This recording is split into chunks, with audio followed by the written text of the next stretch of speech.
just not apples to apples. So you really can't compare across the industry. Like, is this good or is this bad? I have no idea. Where's the ethics, though, in all of this? Like, I'm thinking about if I'm heading a company and I'm saying I'm doing X, Y, Z, and then I kind of know it's just a lot of fluff and talk. I feel like coming off the pandemic, I feel like coming off of the murder of George Floyd, like we were having some fairly honest conversations with leaders, and maybe they felt like they were more comfortable to do so, but about diversity and some really important issues. And I really felt like that there was a sea change. Now I'm not so sure. So where's the consciousness of, wait a minute, if I say I'm doing it, I need to be doing it? Well, I mean, I think the sort of the issue here is this is marketing.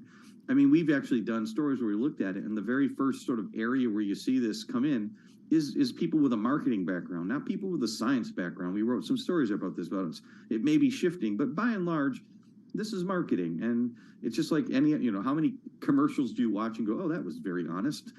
Buy our beer, it tastes bad, but I've been called naive before, Jeff. I get where you're going. Hey, Jeff, what does this say about ESG? Because that's a big part of the conversation that we've been having in recent months. And I think it's come to the fore because really, in a down market, you start to see kind of a lot of different and hard truths. What does this say about ESG and the relationship that ESG has with what companies say about DEI?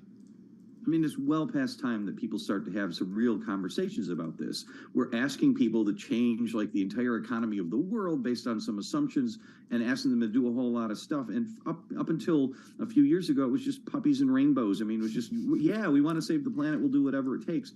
And now we're starting to actually decide we're doing those things. We're setting goals. And I think it's a good time to have people say, A, what are you actually doing? And B, is that really going to result in what you say it's going to result in?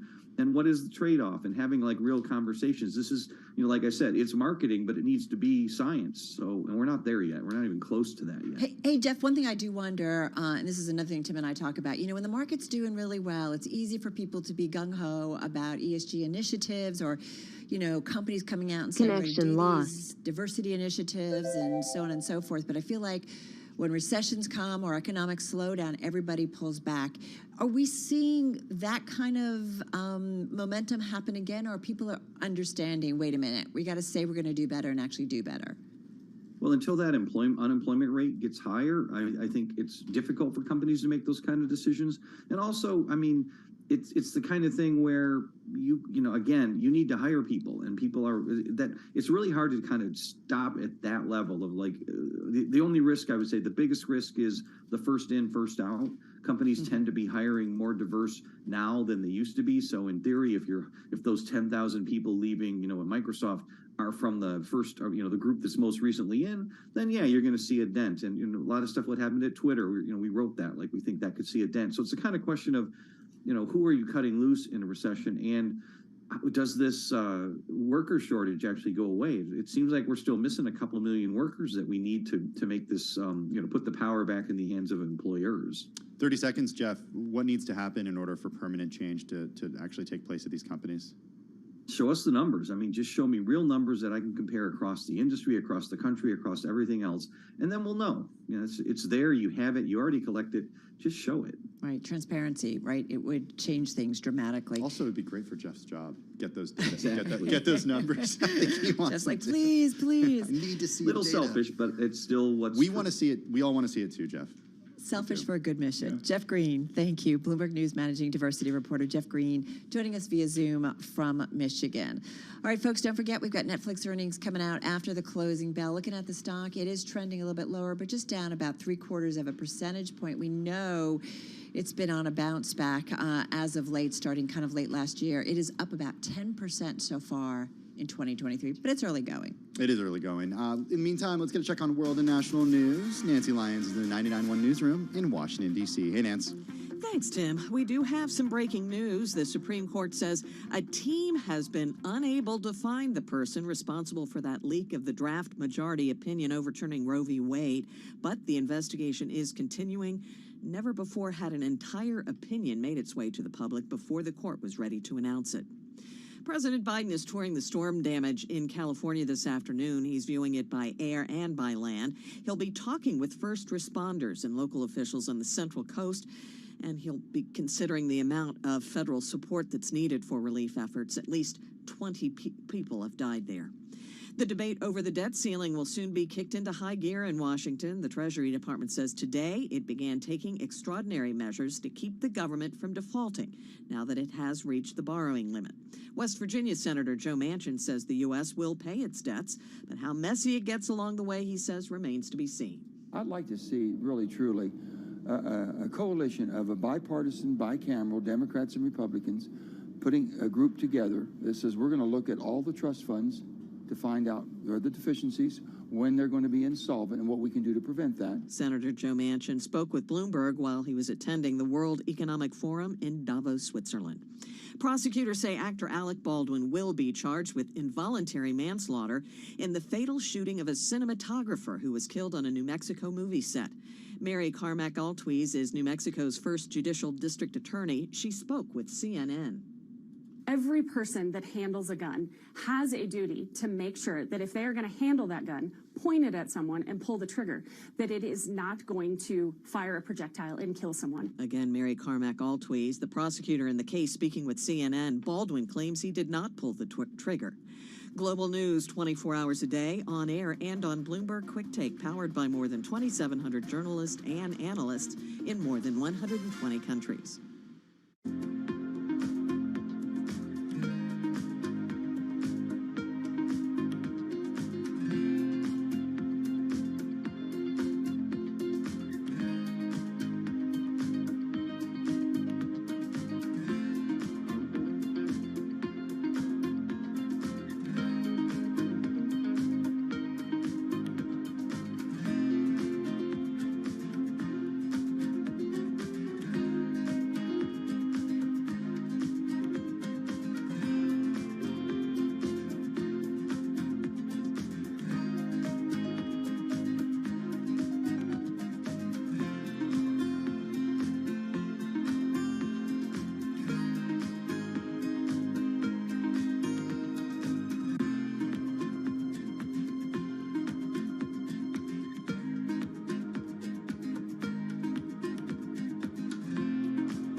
markets, headlines, and breaking news 24 hours a day at Bloomberg.com, the Bloomberg Business app, and at Bloomberg Quick Take. This is a Bloomberg Business Flash. It's 2:40 on Wall Street. I'm Charlie Pellet. The Dow, the S&P, NASDAQ are all declining, but off session lows. We check markets all day long at Bloomberg, with the S&P now down by 8, drop there of 0.2%. The Dow down 93, lower by 0.3%, and NASDAQ down now by 35, a drop of 0.3%. 10-year yield 3.39%. Spot gold up 1.4%, $19.29 the ounce. West Texas Intermediate crude up 1.2%, $80.45 a barrel. I'm Charlie Pellet. That is a Bloomberg Business Flash. All right, Charlie, thank you so much. So we do want to get to another story that's in the new issue of Bloomberg Business Week. It's also the Bloomberg Big Take. It's about the faux meat frenzy that's feeling more like a fad rather than a food fix. With her cover story, we've got Bloomberg News consumer reporter Dina Shanker, along with Bloomberg Business Week editor Joel Weber, both right here in our Bloomberg Interactive Brokers studio. Joel, where's the beef? Well, the beef has always been there.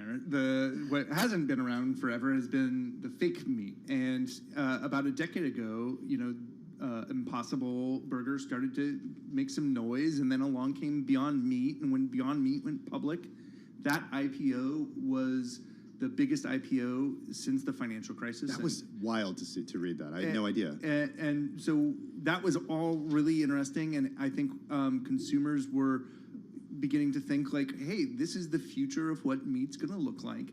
And then and I think, the pandemic, more people tried this stuff. And then you throw in a little inflation and grocery bills going up. And then, oh, by the way, what's this fake meat stuff made out of? And the companies have hit some headwinds. And what really caught my attention and our attention at the magazine was Dina's all-star reporting throughout this. And the headlines that were starting to resonate with me were about the fast food stuff, because all these fast food companies were suddenly was like, wait, why isn't McDonald's doing this? And why isn't anything permanent on the menus?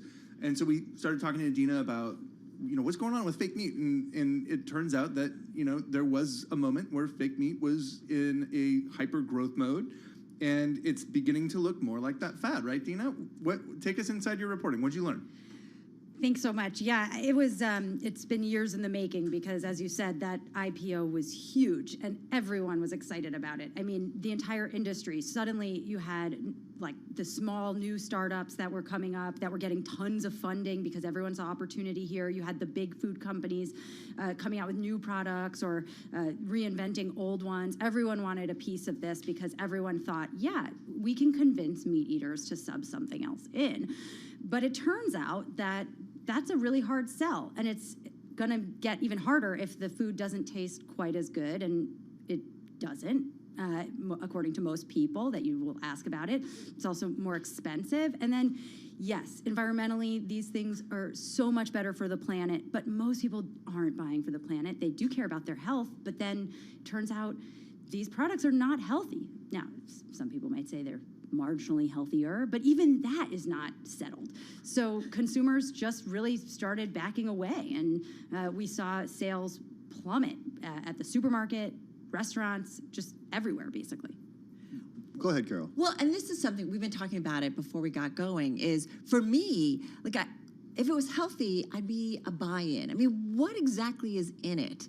I mean, I know there's a lot of sodium, right? Not good. What else? So these are ultra-processed foods, which means that the ingredients themselves are processed, or they're extracts of other foods. So that means the ingredient list, are they so crazy compared to other things in the supermarket? They're not. There's a ton of processed food out there. Right. But which I also don't eat. Yeah, exactly. Most of the time. And that's exactly right. And so if you're trying to appeal to health-conscious consumers, those are exactly the consumers who know to flip the package and look at the ingredients and look at the nutrition facts. Okay, so that actually speaks to an interesting thing here, because the audience for this has, when you look at it, it's like, okay, well, if it's fake meat, that means vegetarians would want this, right? But how's it gone over with meat eaters versus vegetarians, since those were the two categories of people that they're trying to get here, right? So vegetarians and vegans buy the most of this stuff per capita. But at the same time, some of them are not really so into it either because they're not really looking for something that is that close to something meaty. Yeah, like I'm a vegetarian. I don't want to see the food bleed. There are plenty of vegetarians that like meat, but they have other reasons for animal welfare reasons, environmental reasons, and these are appealing to them. And they're probably the best customers. They're buying the most of it. But then you also have the meat eaters, and meat eaters just don't buy with regular frequency. They kind of dip in, dip out. A lot of people, thought I'd like to cut down my meat intake and tried these. Some of them said, okay, well that was okay, and then they got comfortable with the idea of something like lentils or beans, which is also a lot healthier and cheaper. Other people were like, well, nah, I'll have some chicken, because I know chicken is healthy and it's a lot less expensive than beef and less expensive than this stuff. So the consumer base is just really very narrow. What is it about food fads that gets people so excited? And I'm old enough to remember like the Snackwell's fat-free food craze, which you mentioned, the Olean/Olestra stuff in potato chips, which I remember my dad explaining to me what that was. I mean, that was supposed to be really exciting. And then after a few months or a few years, people start to realize, wait a second, this isn't good for us. It's like we haven't even learned this. We're all just really obsessed with the idea of looking good and also want to eat all the time. And so anytime somebody can offer a solution that sounds like it will let us be both of those things, we all jump on it. Why are you looking at me, Carol? Just saying. Okay, one thing I do want to ask more about. The article is ultimately about two different companies, right? Beyond and Impossible. And Beyond's the publicly traded one, and we talked a little bit about that IPO before, which, just to rewind the clock a little bit and like think about how rosy of a picture it was. In 2019, in July, stock hit all-time high, $234 a share. Right now, it's trading at 14. So gives you a sense of how much enthusiasm has come out of this space. But so what do the prospects look like for Beyond, and what about Impossible, which is still privately held? So two strategic differences, I think, here. Yeah, two companies obviously with a lot in common, but also that operate very differently. Beyond has a lot of issues that I wouldn't attribute to the category or to consumers. They have a really hard time executing, and we've covered that for a while. They've had a really hard time bringing costs down because of that. Their leadership is constantly changing, so they have their own problems. Impossible is private, so of course we don't know the same level of detail about their sales. We do know their supermarket sales are way up for 2022. They went up by more than 50%, according to the company. The way they did that was largely by just adding more and more products, which is a tried and true food strategy to get people to buy more things. In two ways. One is that the more products you can put on a shelf, the more likely a consumer is going to notice them. When a yogurt company has like 15 flavors, it's not because they think every one of those 15 flavors is going to sell well. They want that space. And then whichever one of those products do sell well, they'll hold on to, and they'll keep cycling in and out of innovation. So that's what Impossible is doing now in supermarkets, and it makes total sense because their CEO comes from Chobani and has all of that experience. The thing about feeding the world and that the meat, what it does to the environment, to our earth, and especially as the population continues to grow, there is something to say that we've got to figure out some agricultural innovation, right, and food innovation. Is it just a case that they need more time? Am I missing something? What do folks say? We just have about 30 seconds. I think if it were me, I would never depend on consumer behavior for big changes, because this country has 300 million consumers in it, and that's a lot of people to expect to change their behavior. I'd try to get corporate behavior to change because there's many fewer corporations. Lab-grown meat, yay, nay? Yeah, likelihood to happen, I'd say nay. Let's Really? keep reading about it more. There's more to put on a petri dish and study. I see another Sounds cover. like Joel. Sounds I see like another Joel would cover eat it. story. There's something about Dippin' Dots too in the story. We yeah. didn't get into it. How do we not talk about the Dippin' Dots? I know it's a connection with Beyond Meat. You've got to read it because It it's has Secret to do ingredient. with Let's leave it at that. Oh my God, I'm terrified. Dina Schenker, a killer story. Thank Consumer you. reporter at Bloomberg News. It's the cover of the new issue of Bloomberg Business Week. Check it out. Jill Weber, our thanks to you, editor of Bloomberg Business Week. The new issue on newsstands, on the Bloomberg Online. This is Bloomberg.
10:53 on Wall Street. Charlie Pellet with today's company headlines. Capital One Financial eliminated hundreds of technology positions.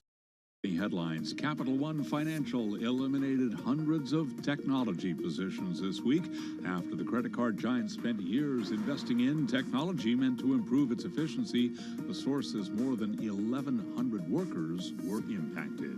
Netflix will be among the companies reporting earnings today after the close of trading. We'll be all over those numbers as they break, and of course we will have up to the second analysis of what's going on with Netflix. Shares right now down 1.3%. Investors will be getting insight into the streaming service's progress in adding customers when it reports those fourth quarter results. Procter & Gamble says higher prices are more than offsetting a diminished amount of goods sold, bolstering the revenue outlook for the maker of Tide detergent and Pampers diapers. Procter & Gamble shares, they're down now by 1.7%. Alcoa shares are lower after saying aluminum shipments will be weaker than anticipated this year. Alcoa now down by 5.2%. Alcoa, by the way, citing uncertainties caused by global inflation, dwindling demand in Europe, and a soft economic outlook in China, which is the world's biggest consumer of aluminum. Discover Financial Services shares lower after the credit card company warned write-off rates may double this year. Right now, we have got shares of Discover Financial Services down now by 1.1%. A down day on Wall Street. I'm Charlie Pellet. Those are some of the company stories we're following, and this is Bloomberg.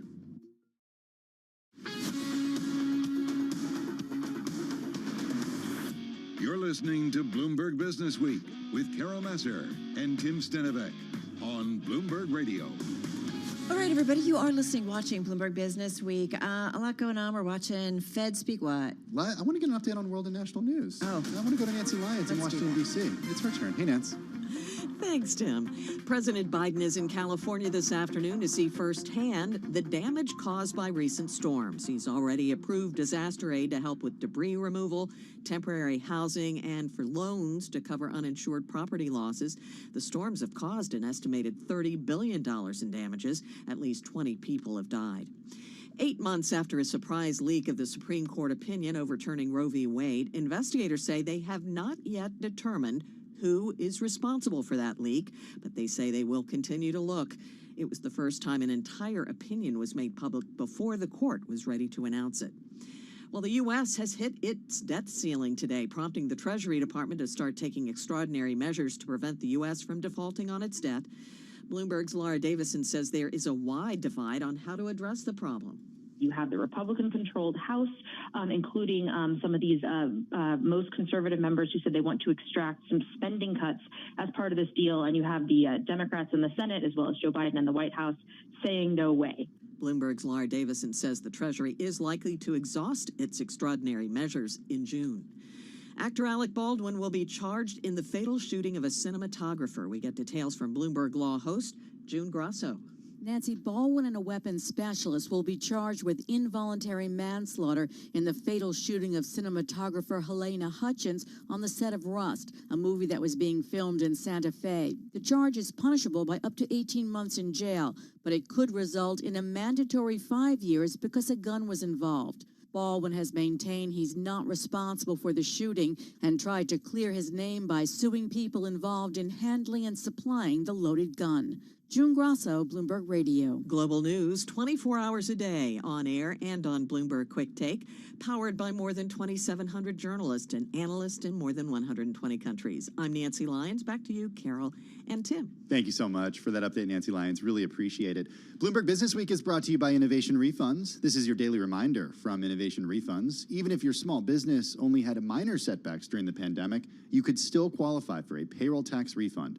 Provide the tax experts at Innovation Refunds with some basic information and let them calculate the amount you're eligible for. Learn more at getrefunds.com. All right, in just a moment, we're going to join our TV colleagues, talk about the markets, a lot of Fed speak today. We're also focused on Netflix earnings after the close, so we'll get into a discussion. In the meantime, things that help shape our world is temperatures. And what's interesting is it's been a really warm winter here in New York City, and New York is on pace to have its lowest January snow total since 2008, so in a long time. It's been more than 300 days since Manhattan Central Park saw its last measurable shovel snow. That's according to a meteorologist for AccuWeather. There were a few scant flakes on January 14th, but not enough to shovel, trod through, or even make a snowball. No sledding in quite a long time, Carol. Yeah, if the trend continues through February 5th, it would be the longest stretch without measurable snow in records that date back to 1868, just a decade after the first part of the park, Central Park, opened to the public. Already the current streak is the 4th longest in history. You know, we talk about climate change. It's not just that the Earth is getting warmer. It's just strange swings and different weather patterns happening around the country. Buffalo is the exception, because of what happened with several lake effect storms earlier this season, dropped foot by foot of snow. Other than that, there are a lot of places on the East Coast. Maybe that's why the ultra rich are flipping Palm Beach homes, because they can come back to New York because it's warm here. Good segue. Palm Beach's wealthy home sellers scoring major profits, with some properties changing hands in recent weeks for nearly double what they went for just a year or two ago. That's a hefty profit, right? People want to be there. I guess so, but they Where want to buy are the and people who sell. are flipping the homes going, though? All right, let's flip on over to our TV colleagues. Bloomberg's Countdown to the Close, starting right now.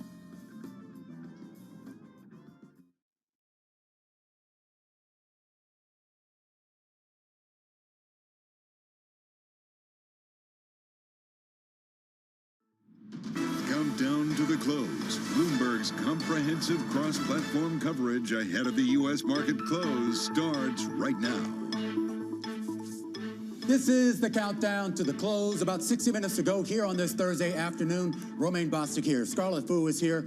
Carol Massar now making an appearance alongside some Tim Stenovic. I can't even get it out. Maybe, potentially. Welcome to our audiences across Bloomberg Television, radio, Quick Take, as well as streaming on YouTube. And Carol, I'm a little tongue-tied on this day because I really can't make sense here of what the market's trying to price in. I mean, we have 4 days of gains where they all seem to think that, you know, the worst was behind us, and now 3 straight days of losses where they seem to think the worst is still ahead of us. I think it's safe to say that we don't know what the future holds, and this is why we see them. You want to quote me on that one? In the meantime, I do look for some definitive trends. It's something I talk a lot about, and we continue to see this. Once again, investors finding some outperformance among those Chinese names that trade here in the United States. So bring up the NASDAQ Golden Dragon China Index, up another 2% in today's session. We've got Pinduoduo, we've got JD.com. These are among the standouts in the NASDAQ 100. PDD up 1.7%, almost a 2% gain on JD.com. Alibaba up 2.7%. No real moves except for Alibaba. Baird writing that Alibaba, the rally could be sustained on what appears to be improving online retail sales data in the domestic China market. So I just like to keep a watch on these names because that's where you're finding out performance today, Tim. Well, I found some underperformance today, and you have to look no further than the cruise industry. Thanks to Norwegian Cruise Line Holdings earlier today saying that it expects adjusted EBITDA will be nearly break even for the 6 months ending December 31st. The reason why investors are reacting negatively to that is because just a couple months ago, back in November, the company said it would be slightly positive for adjusted EBITDA for the second half of 2022. We're seeing shares of Carnival down 2%, Royal Caribbean now down 1.3%, but Norwegian was down as much as more than 7% a little earlier in the session, Romaine. All right, we go back to the broader market here, down 0.2% on the S&P 500, fractional losses for the other major indices here, but you added it up here over the last 3 days here, and a meaningful decline, Scarlett. And I'm so glad, Tim, you mentioned about the cruise ship operators being big decliners because they're helping to lead on the downside for the 11 industry groups in the S&P 500. They're housed within consumer discretionary, and you can see that group is off by 1.2%. Industrial, certainly very cyclical, off by 1.4%. Energy stocks remained outperformers. It's like a repeat of 2022 when they were the only group of the 11 industry groups to gain, and we do know that their profits are going to be better than everyone else's, estimated to rise almost 60% year over year in the fourth quarter. The next best performers in that regard would be industrials, only up about 26%. As far as some of the individual movers, keep an eye on what's going on in the payment space here with the credit card companies. Discover Financial out with earnings. Those shares moving lower here on the day. The company actually saying that write-offs may actually be about double, the rate, I should say, should be about double than what folks had expected, and that's causing some concern. Basically, the credit card space writ large, the payment space writ large, moving lower here on the day. We do get Ally in the morning tomorrow. We also got an interesting note out of KKR, which is talking about about redemptions coming out of one of its main real estate funds. This has a lot of echoes of what we saw with Blackstone. Those redemption levels, remember, set at 5%. They said it actually reached 8%, so only about 60% or so of the folks who asked to get their money out were able to do so here. Something to keep an eye on here as we look at some of the stresses right now in the real estate and mortgage markets, and we've been talking about it all day, guys. Going to get Netflix earnings after the bell, slightly lower here on the day, down by about 1%. That's what's going on in the equity market, but a lot of the talk that we've had today, guys, has been about what's been going on in the bond market. The big story of the day is bonds are back, and honestly, if you've been paying attention for the last 3 weeks, you didn't need a story to tell you that. Right now, we've already seen the market value of the bonds out there, and that's the chart we're looking at on the screen, now rebounding back to some of the highest levels that we've seen in almost a year here. Not quite back to where we were a couple of years ago, but certainly the trajectory, Carol, is on the way. Yeah, Romaine, I'm definitely rethinking that 60 to 40 portfolio at this point. Having said that, we've had a lot of Fed speakers this week. We're counting down to that first Fed meeting on February 1. One of the key voices behind Jay Powell is Lael Brainerd, of course, the vice chairman of the Fed, speaking just about an hour or so ago, but reminding us, kind of beating the same drum that we've heard from many Fed speakers, and that is inflation is still high, might be coming down a little bit, but that means that interest rates will have to stay high, maybe for longer. Check it out.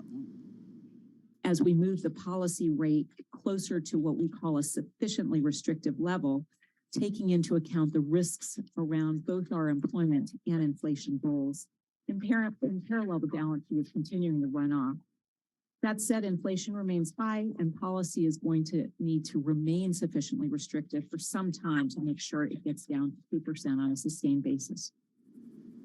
All right, everybody, that was just about an hour or so ago. Lael Brainerd, the vice chairman of the Fed at the Chicago Booth School of Business. What's interesting, too, and I thought with everything that she had to say, she also said they're now, the Fed, balancing risks on both sides. So that is that concern of overdoing it or underdoing it. It's a tricky point. We talk about this over and over again, right? There's no exact science to this. And I think it was some of her comments in the Q&A that actually caused markets to kind of rally a little bit. I mean, we're still in the red today, but we're off those lows where the S&P 500 was down more than 1% earlier, because she did say that Fed policy is now in restrictive territory. So perhaps some are interpreting that as maybe a little dovish. That's dovish?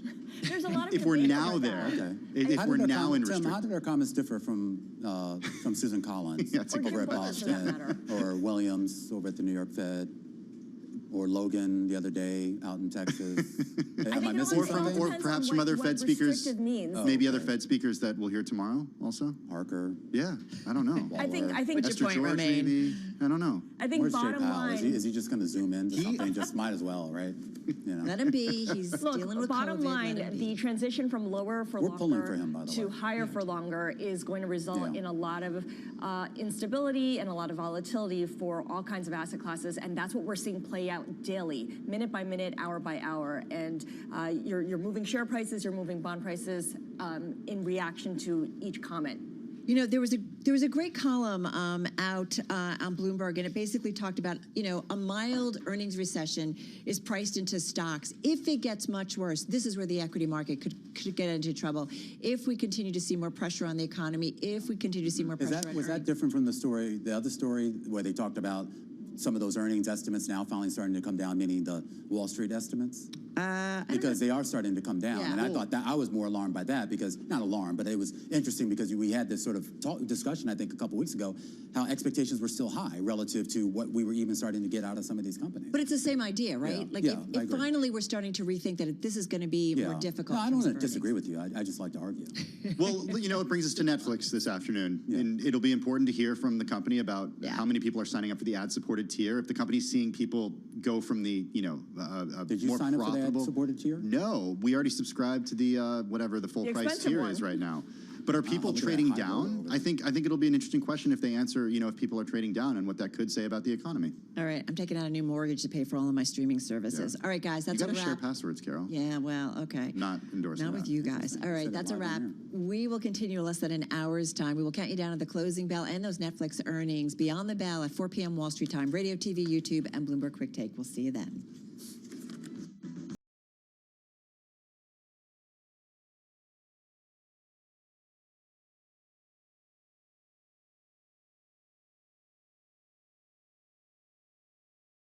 You know, I feel like a day doesn't go by that we don't talk about Tesla. I mean, makes me ask, how come Tesla gets all the love, especially when it comes to stocks collapsing in the EV space? Because it does seem like that's the only one we often talk about. It does. I mean, let's just say Elon Musk does garner a lot of attention. He does. But, one of our colleagues here at Bloomberg News wrote all about that, writing about just that and more. As Bloomberg News equity markets reporter Ash today, she notes that, Tesla's epic stock price collapse has dominated headlines over the past year. For some of the smaller electric vehicle companies, the rout has been even worse. It's a sign that investors see few attractive alternatives in the sector. She's right now in our Bloomberg Interactive Brokers studio. So a couple companies that you talk about, Lucid is in there and Rivian is in there as well. Before we talk about the differences, let's just talk about the damage, because it was actually a worse year for those companies than for Tesla.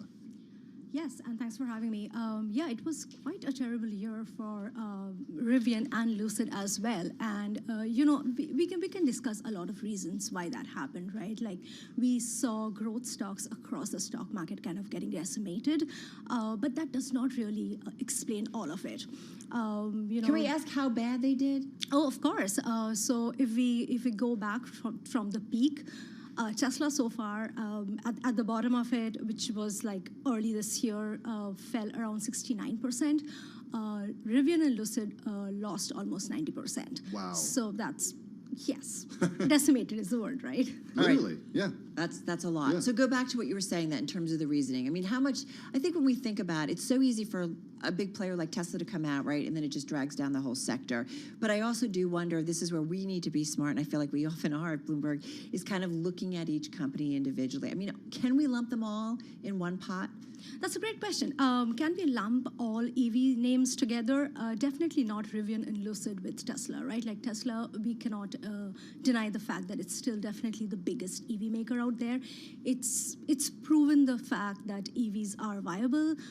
People want EVs. It has also proven that it can produce EVs profitably. Rivians and Lucids of the world and many other startups that are out there, EV names, they haven't really been able to do that yet. So they are a group on their own, the EV pure play EV startups, and some of the decimation, as I said, like some of the decimation we saw in their share price was due to the fact that growth stocks, especially unprofitable, super risky growth stocks, really saw the value kind of getting taken away as investors are looking for more safer investments. But these companies have troubles of their own, and those troubles are getting magnified when we are seeing a company even like Tesla really struggling with demand. If Tesla is having to cut prices by 20%, what does it mean for these companies that barely have any of their, any kind of scaling up production? How will they manage their margins? I'm looking up, I'm curious about, companies like Ford and GM, companies that are established automakers who've seen different economic cycles, been around in some cases for more than a century, and they've weathered previous storms. And I'm wondering if, it says something about the EV industry, if it says something about the auto industry, or if this is simply just a growth stock / tech stock story. Is it about investors not necessarily seeing the opportunity when it comes to these upstart automakers and thinking, okay, Ford and GM and Volkswagen, that's where we're going to see the big numbers? So I think the heart of the story lies in the fact that these companies are having a really bad luck macro-wise at a time when they're really not established at all. They maybe at they're one startups, point, right? Exactly. So Ford and GMs, they weathered really bad recessions, but they were already established companies. They had the economies of scale. They had profit on their balance sheet. Maybe not at that point, but they did. These companies have nothing. They were like these giant companies. Rivian at one point was bigger than GM in valuation, but that does not mean that they had the established machinery of an established company behind them. And to be fair, both Ford and GM did finish down last year by 42%. So it's not like, they were seeing an upswing while these other companies weren't. No, it's a really good point, right? The whole sector in terms of that we saw pressure. I'm looking at some of these numbers. Lucid began trading in July 2021. Equity value topped out at $91 billion in November that year. Rivian shares peaked just days after its November 2021 IPO, valuing the company at $153 billion, more than Volkswagen, despite Rivian having zero revenue at the time. I know it sounds like what, but we understand this. There was a point where Tesla wasn't making earnings and then and then it did. What I do wonder about the viability, though, of maybe all of them, maybe it's just Rivian and, Lucid that we need to think about, because the cost of capital has gotten more expensive. And so if they have to tap the markets, either the private markets or the public markets, it's more expensive. Absolutely. And that kind of, again, like that is the main risk for these companies. For a Tesla, despite the 69% drop that we just talked about, it's still a $400 billion company. It still has that access, that cheap access to capital markets and cheap access to capital that it can tap at any point. These companies barely do. I mean, Rivian has about 13 billion of cash on their balance sheet as of the end of September. And its valuation hovers around $15 billion. So it's basically trading slightly above the cash that it has on hand. And that kind of tells us how risky the market thinks these companies are. Cars, at the end of the day, are consumer discretionary. They're discretionary purchases. EVs are way more expensive, especially a car like Rivian. Rivian's cars are way more expensive than gas-driven cars. So when times are tight, those are the purchases that are going to be, taken down first by consumers. Yeah, but I guess the big picture here is that electric is the future, internal combustion engine isn't, and the question is, who are the companies that are going to be leading this? And I think there's another question too about how investors value these companies. Are they actually valued as traditional automakers, or now they're realizing they should be valued as traditional automakers, or are they valued as tech companies? Right. I mean, that is sort of the main debate that we have always had and still have on Tesla and its valuation. Is Tesla a tech company? Is Tesla a car company? Or is it like some sort of an amalgamation of the two, right? For Tesla, again, it still does not trade like a car company. Its valuation is still bigger than the combined valuation of GM, Ford, Stellantis, and even Toyota. It's incredible, even with the decline. Right. But Tesla has a lot of benefit behind it because of that significant market cap. Also because it had the beginner's advantage, right? Like it had like 10, 15 years of like a strong bull run. And it has amassed this massive, market value, which also is like a fundamental benefit of the company. The Rivians and Lucids don't have that. It could just end up being a timing issue for them. Right. It's not a bull market. We're heading into recession. EVs are the future, yes, but the going will be tough for the next couple years for this sector. Who can really get through that? That's the main question that investors have, and that's the million-dollar question. A lot of questions with them beaten down so much too. Do they become potentially a buyout target? Who's somebody who just wants to kind of, especially when you have such a cash position for some of them on the balance, right? You're buying. That would be wild. The market cap and the cash on the balance sheet. Yeah, we're speculating though. I know we are totally. Ashade, thank you so much. Really appreciate it. She's Bloomberg News equity markets reporter. You can check out more of her story on the terminal.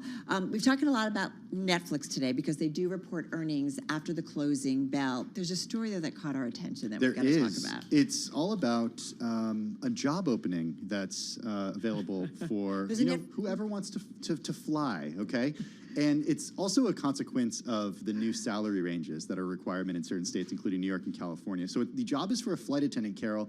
And check this out. The salary range goes from, the mid 5 digits all the way up to more than $300,000. Yeah, not too shabby. That's quite a range. But what's interesting, the Netflix connection, it's the Netflix... Oh, private jet. Sorry, did I not say that? Oh, it's a Gulfstream 550, It's Netflix's Carol. private jet. It's a Gulfstream 550, in case you're wondering. Yeah, you have to be discreet. That's part of the job listing. Yes. And look, this is a lot of work. Netflix has offices all over the world, and these executives are not just traveling from office to office, but they're probably flying very frequently. So you got to be on call. So $60,000 to $385,000. That's the range. The median flight attendant's annual salary in 2021 was about $61,000. That's according to the U.S. Bureau of Labor Statistics.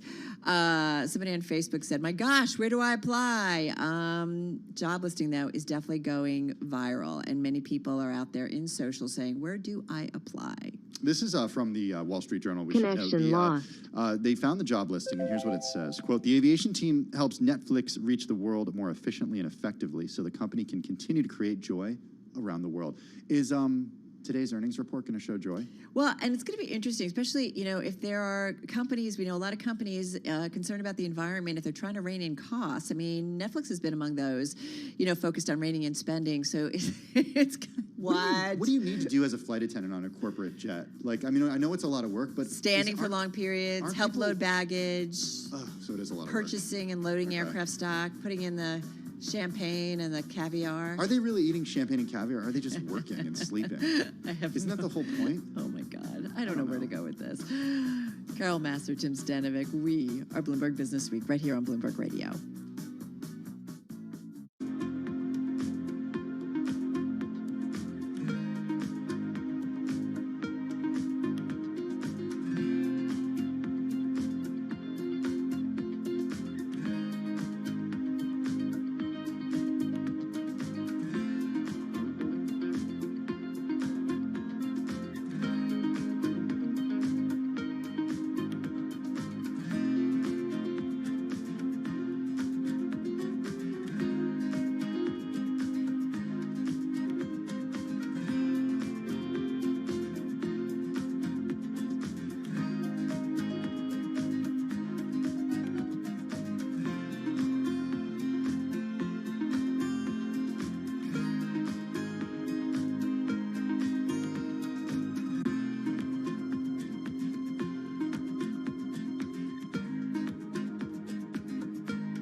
Markets, headlines, and breaking news 24 hours a day at Bloomberg.com, the Bloomberg Business app, and at Bloomberg Quick Take. This is a Bloomberg Business Flash.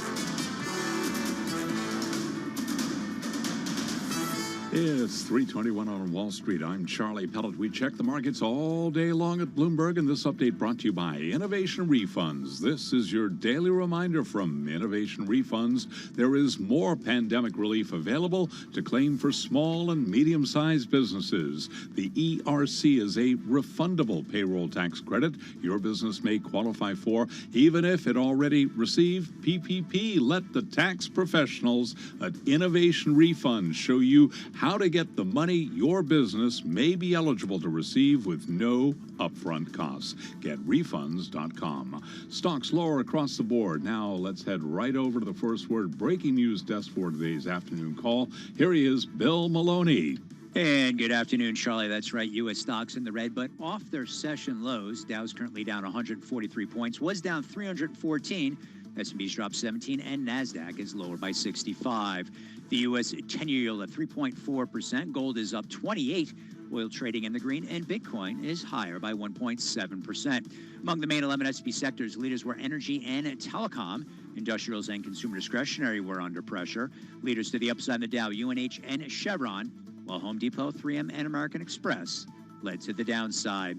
After earnings, Northern Trust fell 8%. And in other news, Brainerd said interest rates will need to stay elevated to further cool inflation. Wrapping things up, Netflix reports after the bell. Live from the First Breaking News Desk, I'm Bill Maloney. Charlie. Okay, we thank you very much, Bill. And to hear live breaking news over your Bloomberg, type squawk SQUA on your Bloomberg terminal. I'm Charlie Pellet. That is a Bloomberg Business Flash. All right, Charlie, thank you so much. As we've been talking, a flurry of Fed speakers again today. Boston Fed President Susan Collins, she spoke earlier, backing a slower pace of interest rate hikes than a key Fed voice. Fed Vice Chairman Lael Brainerd speaking just about an hour ago, talking about, restrictive territory. Exactly, but having to kind of get there and probably stay there longer. Like, it's just not ready because inflation, yep, it's coming down, but it's still pretty high. But that's not all, Carol. No. We're going to hear from another key Fed voice, New York Fed President John Williams. He's going to speak at 6:35 p.m. Wall Street time tonight. What's an investor to do with the latest Fed-apalooza? Help us, Scott. Fortunately, we have somebody here to help us right now. Bloomberg News economics reporter Steve Matthews. He follows every single word that all of these Fed speakers say. He joins us right now from our Atlanta bureau. Steve, good to have you with us this afternoon. Thanks for helping to kind of wade through this. What's the big picture right now? Because I got to tell you, it's kind of like we're hearing the same thing every day. I got to be honest with you. Am I wrong? No, you are correct. Okay. It is the same thing every day, and we're hearing it over and over. And there is a belief among the Fed officials that sometimes that whatever they're saying isn't getting through, or that there's some repetition is helpful and getting people to understand. They're not calling markets stupid, but they are saying we sometimes need to repeat the message over and over and over. But yeah, the big picture is, and you heard that today from Lael Brainerd, you heard it even from Jim Bullard, who's a hawk yesterday, that inflation is slowing. They're happy about that, but the job is not done, and they're also very much kind of an endorsement of slowing the pace of rate hikes. So we had 4 75 basis point hikes. We had a 50 basis point hike in December. The markets are pricing in a 25 basis point hike in February 1, and the Fed seems to be fine with that. And the big picture is, if there was some unhappiness with the market pricing for the next meeting, you would see some pushback against it. You're not really seeing that. I mean, we do have Williams tonight, but Brainerd had an opportunity, and she sounded fairly dovish. So, I mean, it seems like everyone is on board with moving to 25 basis points. Okay, for the record, Carol, can the record show that Steve Matthews just said that Brainerd was fairly dovish? So my comment was received not so well when I said that she seemed fairly dovish in our simulcast earlier, and everyone was like, "What was dovish about that?" They did, Steve. They jumped gave on him me, a Steve. really Where hard were you time. when I need you, my friend? But isn't it a case of, I almost felt like from Brainerd, because she also talked about how they're balancing risks on both sides. To me, that says, Steve, that they're a little worried now that they could overdo it, but they could also underdo it. Like, it's almost like they want to slow down, they want to stop, but they're so afraid because inflation is still high-ish. We sent out some headlines, and the headlines were all accurate. That, and what Brainerd said was kind of standard Fed speak. We're going to continue to raise rates. We're going to continue to keep, we're worried about risk management. We're going to keep rates as high as as high as we need to for as long as we need to get the job done. So it's like, that's kind of like a standard almost disclaimer. But when you read the rest of the speech, it comes across as being very dovish. She's saying basically, inflation's coming down. It's coming down. It's coming down for services, which is the area they've been worried about. And you could get a soft landing. You can get an improvement in the labor market so that there's some balance, a slowdown in economic growth, without there being higher unemployment. And so that you could get this nirvana picture. You don't have to push the economy into recession. And unlike some on the Fed that want to see higher unemployment to reduce inflation, she's not on board with that. So it was, marginally dovish. When we talk about, you know what though, Steve, gosh, I wish I could remember. I meant to write it down, but this morning on Surveillance, somebody used a term about this soft landing and basically saying it's kind of like our dream scenario. Like we're dreaming it up, we're hoping, but come on, let's get real. I mean, this is a really tricky thing to engineer. It is tricky to engineer, although, as Neil Dutta of Renaissance says, there's a lot of momentum coming into this year. I mean, you didn't see it obviously with retail sales, but you do have consumers still with some pent-up money from COVID, and you still have, the auto companies are coming on board with now that supply chain difficulties are easing. So there are a lot of moving parts that suggest that the economy is going to be moving in the right direction. Atlanta Fed's GDP now is at 3.5% for the fourth quarter. You don't that's very strong. So are those numbers good, Steve? Like, can we count? Sorry, Atlanta Fed. No, but I mean, can we? Because we often quote I think they are. I do. Well, thank you, Tim. Yeah, I do. Steve just said them, so that's good enough for me. No, but Steve, how reliable are they? How much do they ultimately are a good indicator of where growth will be? Well, the Atlanta Fed has sometimes been more accurate than Wall Street, sometimes not. Okay. But it has, and you're right, Carol, the reliability of it has been less during COVID, in the same way that the reliability of basically all of the forecasts on inflation and basically everything else has been a little bit less reliable during the COVID period. But it's still a pretty good measure that, we had strong growth in the fourth quarter, and when you see GDP reported, that's very likely to come through. Hey, Steve, we are, I can't get over this, what Mike McKee said to us yesterday about 1980 and what happened in 1980 when the Fed saw that inflation was starting to ease. They lowered interest rates only to find that inflation came roaring back. And I'm wondering how we should think about that historical context in terms of what the Fed is going to do and how long they're going to keep rates high. Because if that could happen and things are moving in the right direction right now, that doesn't mean we're out of the woods yet. So how should we think about what's happened historically? I think that is exactly correct. And I mean, of course, I would never disagree with Mike, but on the thinking about what's happening in the 1970s and the 1980s, that is very much ingrained in the Fed. And you hear Chair Powell talk about it. You hear Raphael Bostic, the Atlanta Fed, talk about it, Bullard, and many others. And the idea is they want to err on the side of being too tight for too long, if that's what's needed to ensure that inflation comes down. They don't want to get into a scenario where you get inflation down, it comes down temporarily, then everything roars back, and then you have more inflation, and then you have to go through this all over again. That's the scenario they don't want to have happen. And so Wall Street is predicting right now rate cuts in the second half of the year. And the Fed is very much pushing against that and saying, you heard Powell say this earlier, right. No one on the Fed is predicting rate cuts. Steve Matthews, you're a smart dude. Do you think it's nuts that the Fed seems committed to getting inflation back to 2%? Do you think at some point they're going to be like, all right, maybe we need to, finagle this a little bit? Just got about 30 or 40 seconds. Well, the Fed believes that they're responsible for inflation and that they can get back to target. And I mean, there are people who believe that there are all these structural things going on with demographics and with globalization that will make it difficult to stay at 2%. But the Fed is not really buying into that. They think that if they get the monetary policy right, they can achieve 2%. It's like superheroes. Jay Powell in a cape. We'll see. We'll see.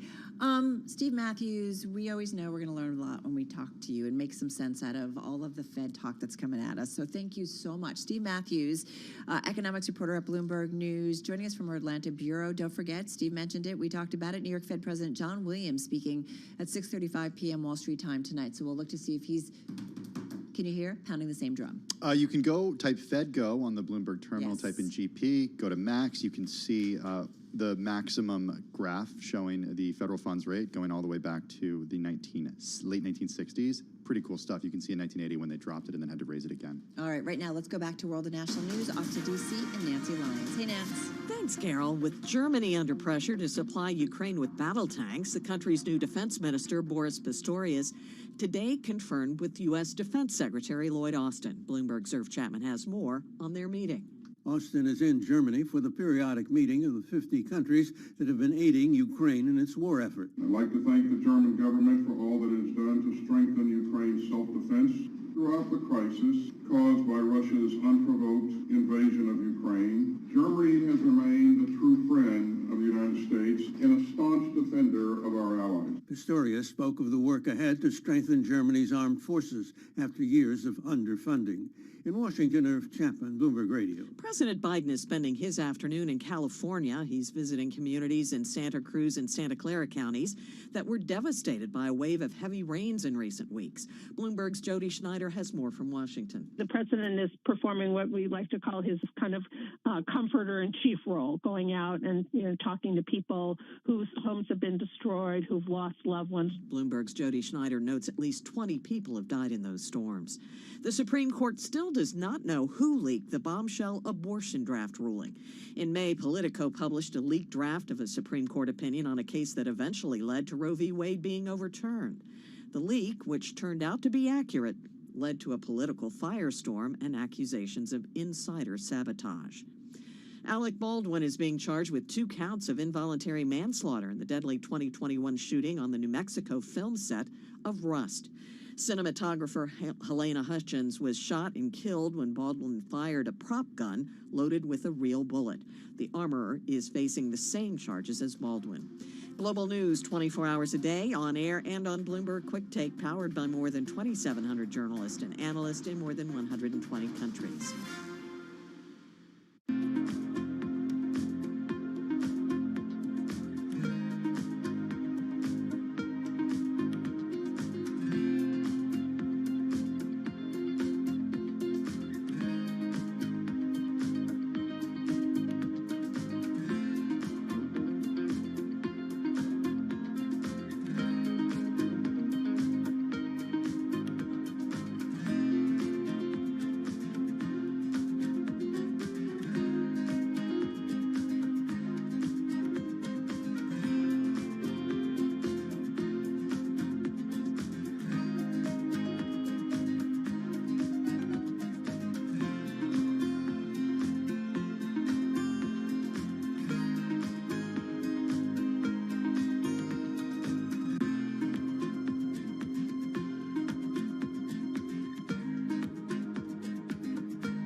hits, headlines, and breaking news 24 hours a day at Bloomberg.com, the Bloomberg Business app, and at Bloomberg Quick Take. This is a Bloomberg Business Flash.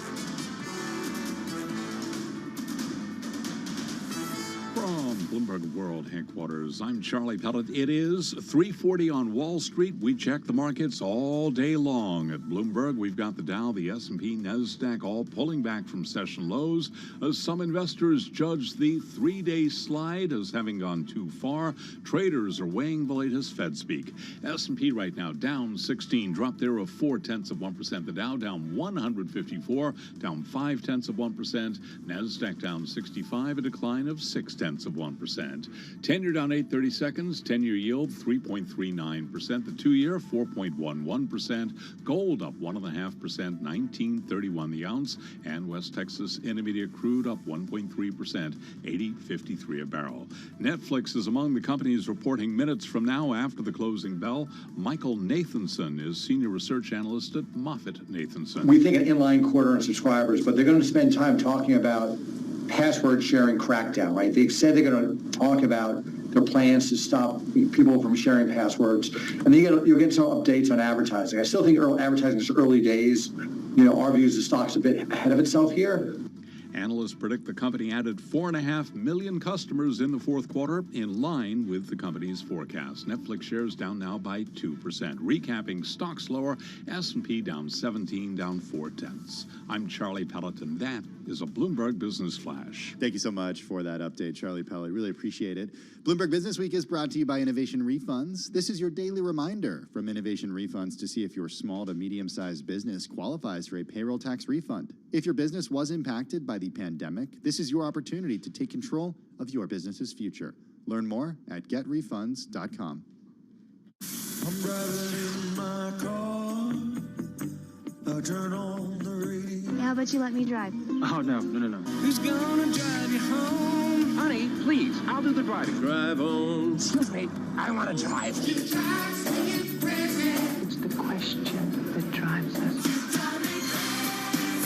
This is the Drive to the Close. That funky music will drive us till the dawn. On Bloomberg Radio. All right, just about 17 and a half minutes left in today's trading session. We've been bouncing around, certainly on the equity side of things. We're off our highs and lows of the session. Charlie, of course, breaking it down. And then, of course, we get Netflix earnings after the closing bell. This is going to be a big focal point, certainly for our coverage here at Bloomberg. And we're going to do a deep dive into those results. Before we get there, though, let's do a deep dive into today's trade and what 2023 has in store. If anyone can tell us, perhaps it's Hank Smith, Chief Investment Officer at Haverford Trust, based in Radnor, Pennsylvania, joining us on the phone from there this afternoon. Hank, how are you?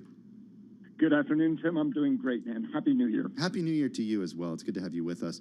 We just talked to Steve Matthews on our Bloomberg Economics team, and I was not wrong. It does sound like the Fed officials are saying the same exact thing over and over again. But they're doing it for good reason, certainly, because they want to make sure that their message is getting across.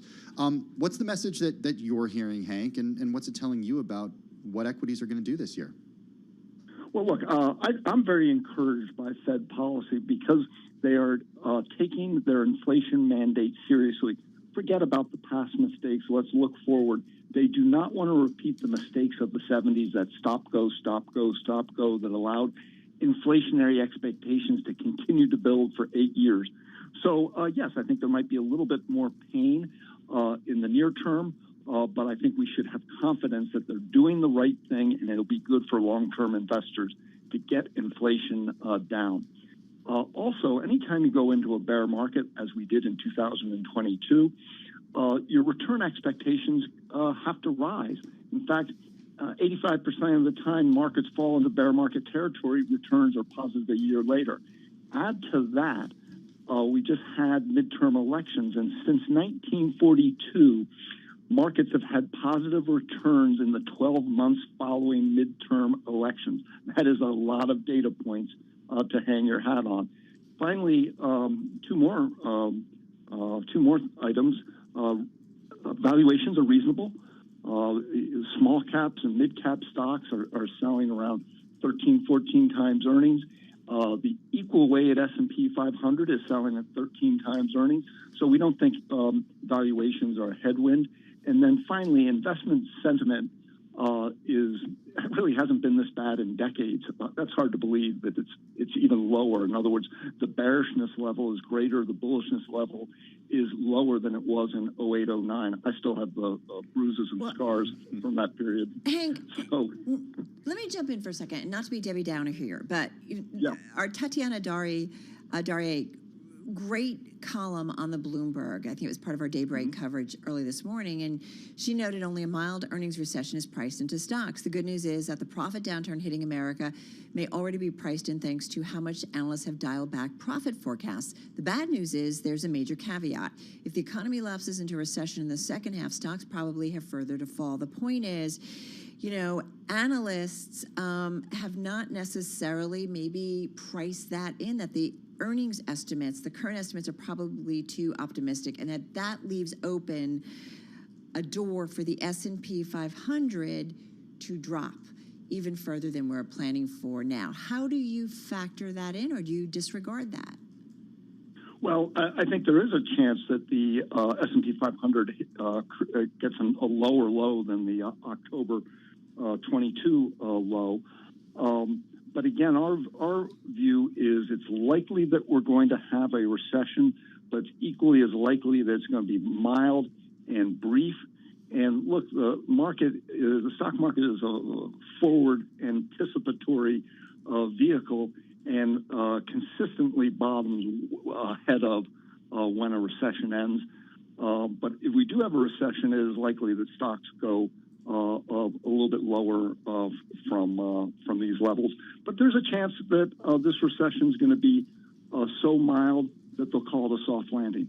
But would you concede, though, that if indeed earnings estimates haven't come down enough and that things are worse than everybody's talking about, this is why you see kind of the trade that we're seeing over the last couple of days. People just don't quite know what kind of a downturn and how long it impacts earnings. If it goes on for longer than what's being already priced in, that's more problematic for stocks, correct? Well, you said it correctly. The volatility we've seen this week is really a reflection of that battle between do we go into a recession? Do we not? And how badly are corporate profits going to come down? But I mean, there are some tailwinds to corporate profits. One, the dollar is well off its peak. That should be good for multinational earnings.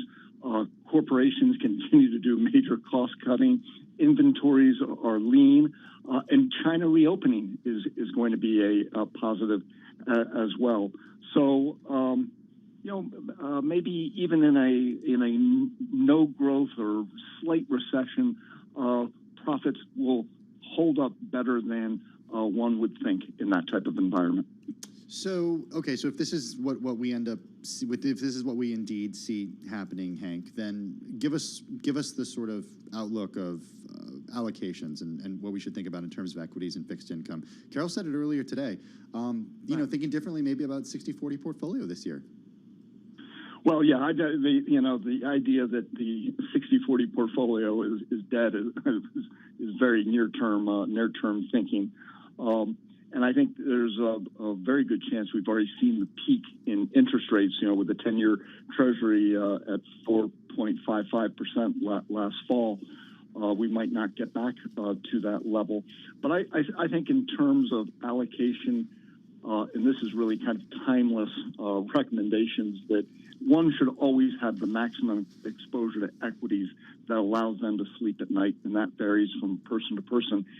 And also in this environment, we still favor dividend-paying companies and companies that have a record of increasing dividends on a regular basis. That's how you stay ahead of inflation. And I think there's going to be continued emphasis on quality through 2023 as there was in 2022.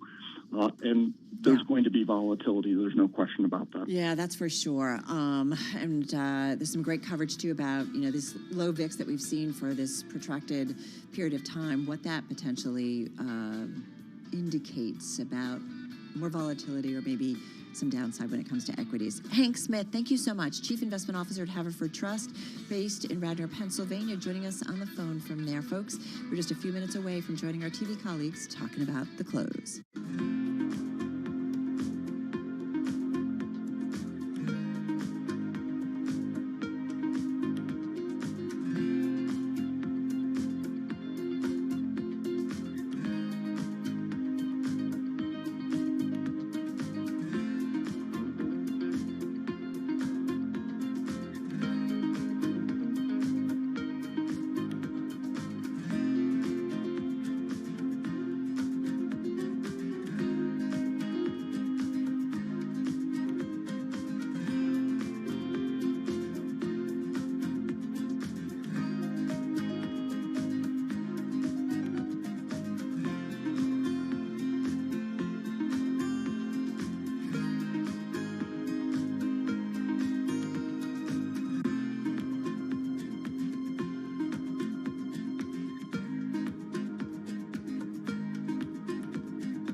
It is 3:53 on Wall Street. I'm Charlie Pellet with today's company headlines. Netflix will be among the companies reporting earnings after the close of trading. We are minutes away, and Netflix shares are lower, down now by 2.1%. Investors will get insight into the streaming service's progress in adding customers when it reports fourth quarter results. Analysts are looking for a gain of about 4.5 million customers in the quarter. Again, though, ahead of the report, we've got Netflix trading lower now, down by about 2.2%. Yes, complete coverage coming up on Netflix after the close of trading once those numbers drop. Procter & Gamble says higher prices are more than offsetting a diminished amount of goods sold, bolstering the revenue outlook for the maker of Tide and Pampers diapers. Today, we're seeing shares of Procter & Gamble drop by 1.9%. Alcoa lower after earnings. It said aluminum shipments will be weaker than anticipated this year. Alcoa cites uncertainties caused by global inflation, dwindling demand in Europe, and a soft economic outlook in China, the world's biggest consumer. Shares of Alcoa, ticker AA, down now by about 6.7%. Also after earnings, Discover Financial Services down 0.4%. The credit card company warned write-off rates may double this year. Discover expects net charge-offs to climb as high as 3.9% this year. Job cuts at WeWork. The co-working company has announced plans for head count reductions. Right now, WeWork is down by 3.1%. Those are some of the company's stories we're following. This is Bloomberg.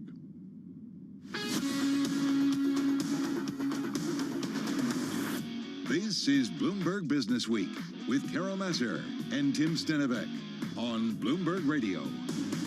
All right, just about 4 minutes left in today's trading session. And then, of course, we'll get to those Netflix earnings after the closing bell. In the meantime, another big tech, interesting, innovative company on our radar, Elon Musk and Tesla, a Bloomberg exclusive story by Ardana Hull and Sean O'Kane. Yeah, Elon Musk oversaw the creation of a 2016 video that exaggerated the abilities of Tesla's driver assistance system, Autopilot, even dictating the opening text that claimed the company's car drove itself.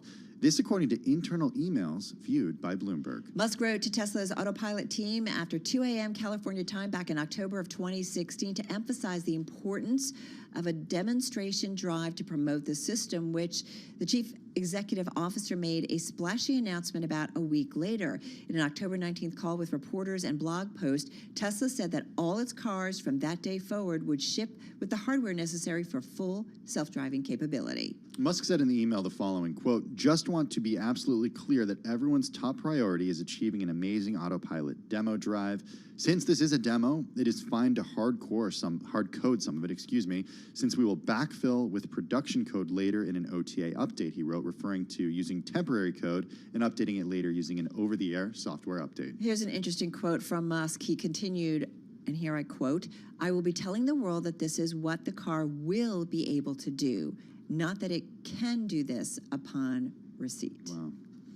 The email sheds light on Musk's mindset before he and Tesla then made claims about capabilities that have yet to materialize more than 6 years later. After cycling through several different iterations of hardware, the company to this day tells consumers using Autopilot and the system at markets as full self-driving to keep their hands on the wheel and be prepared to take over at any moment. And back in October, Bloomberg News reported that prosecutors in the U.S. Justice Department's Washington and San Francisco offices and investigators at the SEC were probing whether the company made misleading statements about its vehicle's automated driving capabilities. Musk and Tesla, which disbanded its media relations department roughly 3 years ago, did not respond to requests for comment. So, interesting story. It's exclusive. There's a lot more detail there, but we highly recommend you check it out.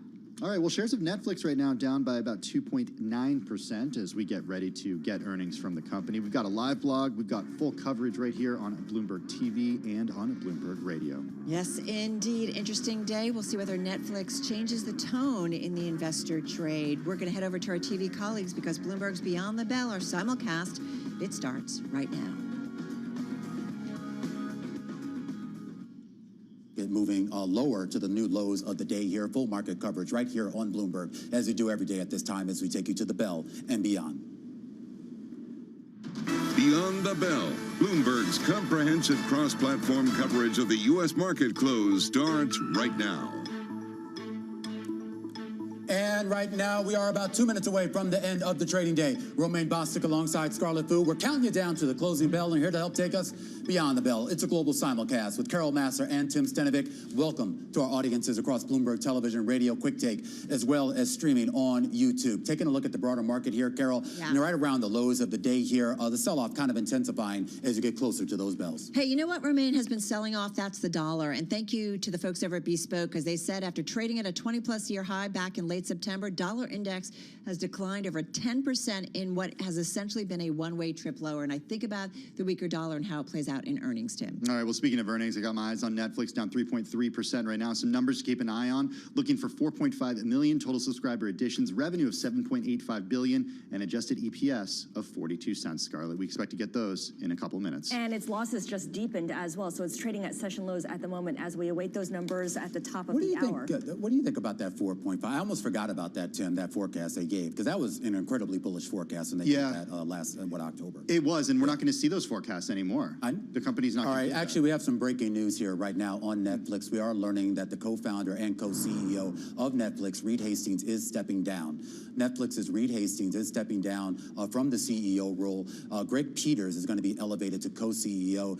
It does appear Ted Sarandos, of course, who was already co-CEO, will also remain in that position. We are awaiting Netflix earnings, which were supposed to cross after the market closed, but we are getting a headline right now that Reed Hastings, guys, is going to give up his CEO title. Remember, he was the co-founder of this company, which really goes back to, of course, the days of DVDs, if you remember, in the mail. Of course, turned it into a juggernaut of a streaming company, and really, Carol and Tim, just kind of took Hollywood by surprise. Yeah, I just want to point out, Netflix, where while we await earnings, the stock's already down about 3% in the after hours. Hastings saying in a blog post, our board has been discussing succession planning for many years.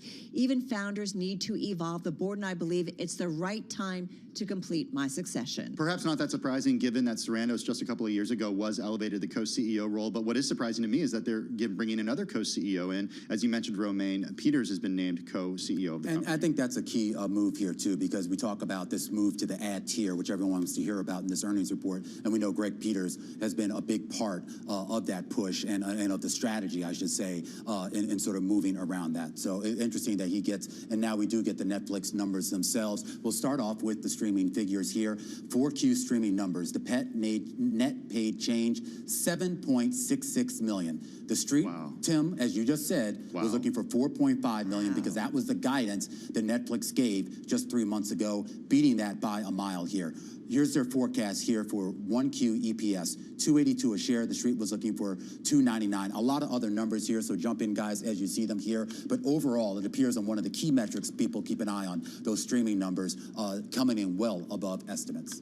Also, fourth quarter revenue is $7.85 billion, pretty much in line with what analysts were looking for, $7.86 billion. Streaming paid memberships of 230.75 million, tops the average analyst estimate of 227.3 million. It makes you wonder why they're giving that net subscriber addition guidance if the last quarter they gave such a blockbuster number. But this is really all about this idea that they are going to deliver on profit rather than on subscriber growth. I want to also say that they plan to resume share buybacks this year, which is always something that investors like to hear. Romaine, did you want to add? Well, I just wanted to her point, though. I mean, I feel like this is kind of the Netflix of old. Remember, they would always give these forecasts, and they would either beat them by a mile or miss them by a mile, and everybody's like, what's going on over at Netflix? So maybe we're back to the old Netflix again. All right, let's get into it. Let's get to someone who knows a lot about this company as well, one of our members of our team, Ed Ludlow. We're going through these headlines.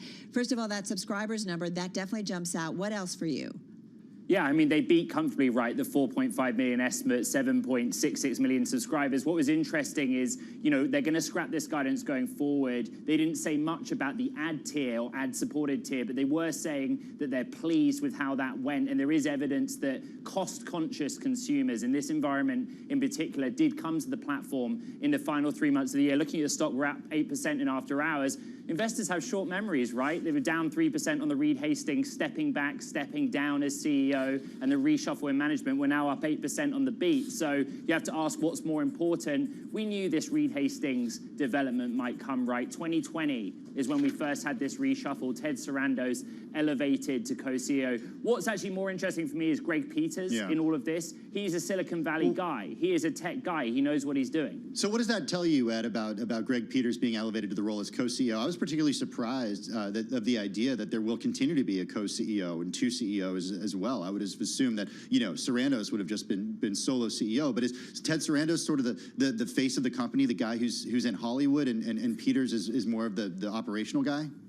Yeah, I mean, it's split function, right? Ted Sarandos is the Hollywood guy, making the deals on the entertainment and content side, whereas Greg Peters has been leading efforts not just on advertising, but if you look at a lot of the sell-siders who upgraded the stock going into this earnings, the bullishness was around how Netflix is paced to deal with all of the issues this industry is facing. Yeah. They have an ad-supported tier that they feel is reasonably priced. Greg Peters leads that, but also they're cracking down on password sharing, which here in North America, in Europe, whatever market, it's an issue for I'm going to consumers interrupt as you it here is for a one company. second here, Ed, because we do have some other breaking news. Of course, the main headline on Netflix is Reed Hastings giving up his CEO title. We're now learning another CEO stepping down, this over at Texas Instruments. Richard Templeton, the chairman, president, and CEO, will relinquish the CEO role, will still hold on to the chairman position. The COO, Haviv Ilan, will be elevated to the new CEO position over at Texas Instruments. So Texas Instruments, guys, getting a new CEO. And of course, we go back to Netflix, Carol and Tim, getting a new co-CEO.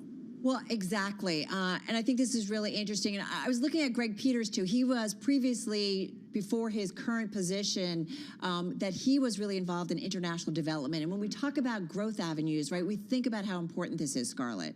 Yeah, we absolutely do. I just was looking through the numbers, and a few more points I want to make here. Free cash flow, Netflix sees for the full year of at least $3 billion when analysts were anticipating $2.32 billion. And really, this comes with this renewed focus on profitability for these growthy companies. And that's where I want to bring you in here, because this is a company that must now prove to investors that it's incredibly disciplined on cost, and that includes things like spending on content, doesn't it? Yeah, I mean, look, investors have been calling on Netflix to do this, and Netflix itself has had frustrations that the market was so zeroed in on the net new subscriber or growth statistics that they weren't looking to those traditional financial metrics. It's interesting on the $3 billion free cash flow target, they do say it's contingent on no foreign exchange swings. And the reason I bring that up is the international content slate has become so important for Netflix. Think about their market and content coming out of Korea, foreign language content coming out of India and other parts of Asia Pacific, Latin America. The other development in that blog is that Bella Bajaria, who is the global head of television, is now taking on a new role. She has a promotion to Chief Content Officer. So again, it's not just that Reed Hastings is stepping back as CEO and he is becoming executive chair. They had a pretty deep bench of talent, and they seem to be pursuing a strategy of promoting from within and leveraging the skill sets they already have.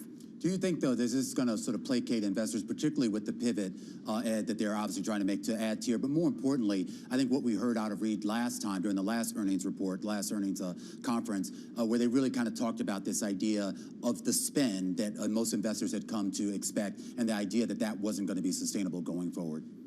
Yeah, the data tells us that actually they're winning on the content slate, right? If you look at third-party data, Netflix titles come out as the most watched for most of the months in the last 3 months of 2022, at a time where Warner Brothers Discovery and Disney, what was so interesting going into this is third-party data, Parrot Analytics being one example, actually showed that those competitors were taking market share from Netflix. Yeah. Well, Netflix still did really well to add those new subscribers, but the bullishness around this stock is the content slate in the first half of this year and the hits so far. All right, Ed Ludlow, co-host, of course, of Bloomberg Technology. Keeping an eye on Netflix earnings. We're going to be ping-ponging around, as we always do here during earnings season. Back to Netflix in just one moment, but now some breaking news crossing the wire on Nordstrom. JW Nordstrom coming out here with preliminary results saying that their net sales fell about 3.5% year over year in the 9 weeks ended December 31st. They're looking at full-year adjusted EPS when they report that's going to come in between $1.50 and $1.70 per share. The street was looking for $2.30 to $2.60 per share. So this would be a pretty big miss. Again, a preliminary announcement here. The shares are moving lower here by about 9% in after-hours trading. Keep in mind, guys, we actually don't get Nordstrom's results until I think the end of February, early March 1st. Yeah. March 1st. Yeah, I'm reading the commentary here in this release. Eric Nordstrom, the company's CEO, says, quote, the holiday season was highly promotional. Sales were softer than pre-pandemic levels. While we continue to see greater resilience in our higher income cohorts, it is clear that consumers are being more selective with their spending given the broader macro environment. The question is this going to lead similar companies to Nordstrom competitors to kind of see movement there, given what we heard from Nordstrom today about a weaker than expected holiday sales season? Mirrors what we got from the retail sales data, right, in terms of some weakness later in December, although this is something that we've seen over the last couple of years. I will say on Nordstrom, about 23% of the float is shorted, so it's an interesting trade right now. I'm just going to, break in again, Please. guys, as I always do here. This now on T-Mobile, crossing the wire here. T-Mobile, of course, remember, had a significant security incident, says that it now expects to incur a significant expense related to that incident. It doesn't appear that they're actually quantifying that expense, but they are saying that it will be significant in nature. And those shares, Scarlett, right now moving a little bit lower here, 2% lower in after-hours trading. That sounds like a surprise to the downside for T-Mobile coming up. All right, let's get back to Netflix for a moment here, because we are seeing those shares jumping in the after-hours trade, along with some of its peers, such as Disney, Roku, and Warner Brothers Discovery. So I want to bring in Geeta Ranganathan. She is the U.S. media analyst for Bloomberg Intelligence. And Geeta, you've had a chance to look through some of the numbers for Netflix. That 7.5 million subscriber ad is pretty stunning, over 7 million, versus the consensus estimate of 4.5 million. I know we're not going to get these numbers anymore, but what does this tell you about how Netflix is set up for this fiscal year?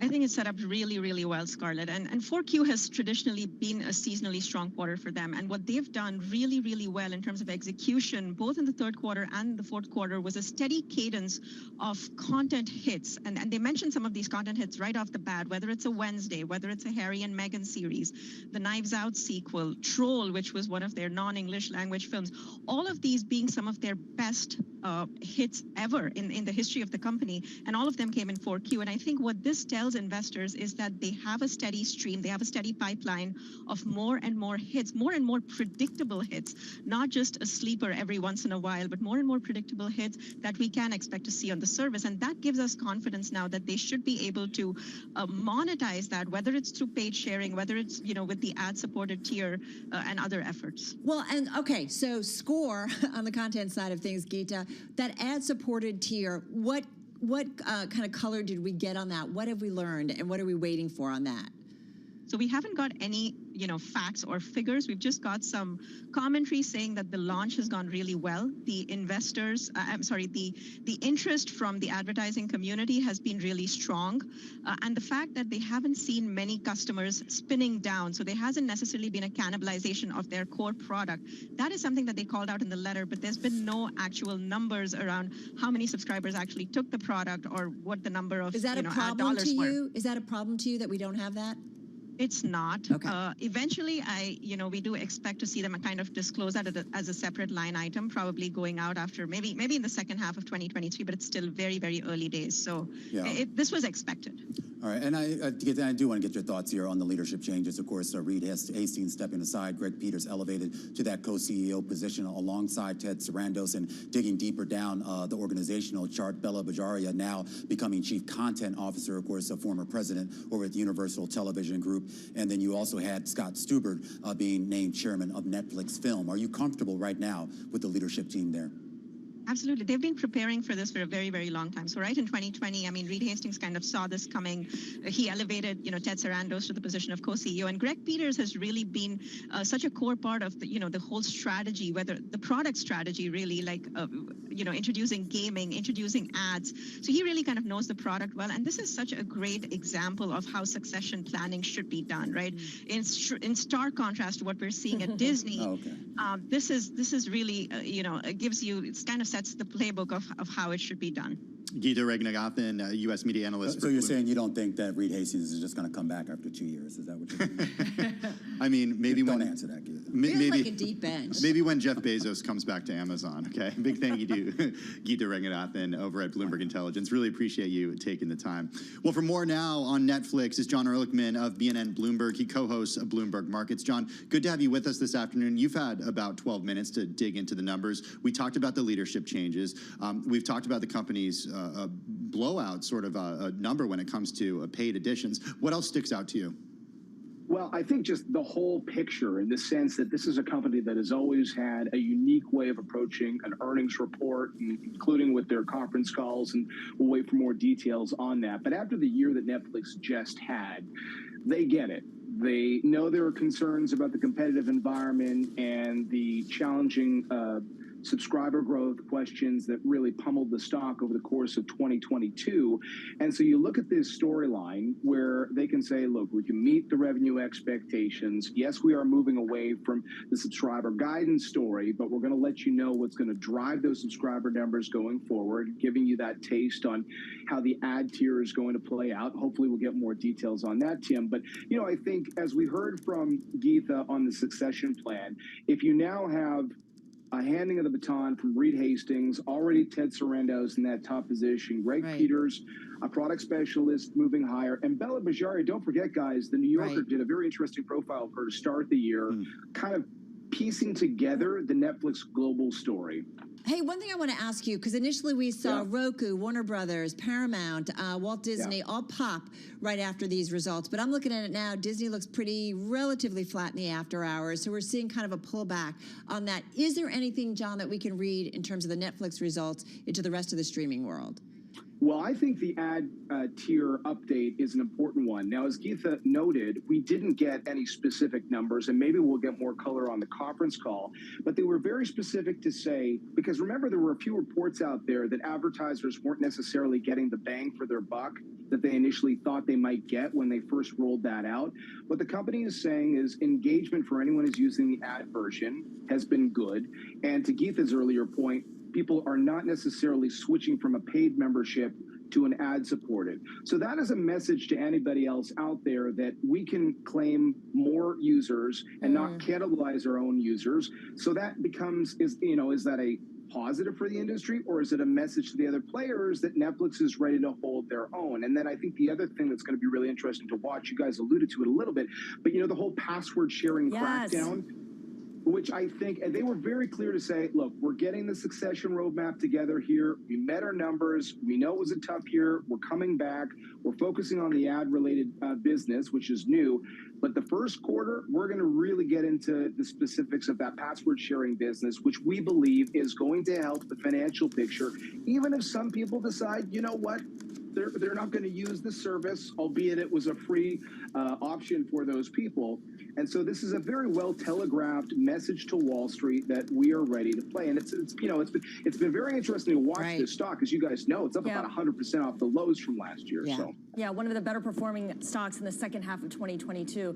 BNN Bloomberg's John Ehrlichman, thanks for giving us your take on the Netflix results. And I'm so interested in the fact that John mentioned that password crackdown, because that's not how Netflix uses it in its that language in its release. It calls it page sharing. So that sounds like corporate It's all about speak. framing, right, Scarlett? Right. Talk about euphemisms there, but it adds to the idea that it can show that it's growing subscribers by just converting some of the people it's cracking down on to this page sharing tier, which presumably is at a lower price point than a brand new account. And it's going to start off in Latin America and eventually expand its way towards North America and the rest of the world. I got to say, it does feel like a different Netflix. Is this the post-pandemic Netflix? Are we starting to see some clarity on that? And this is the model going forward, right? We had a lot of optimism in October when we once again saw, growth in those Netflix subscriber numbers. And this was just a blockbuster number here, Romaine. A blockbuster number here. I'm always just going, I'm kind of the half glass empty kind of person.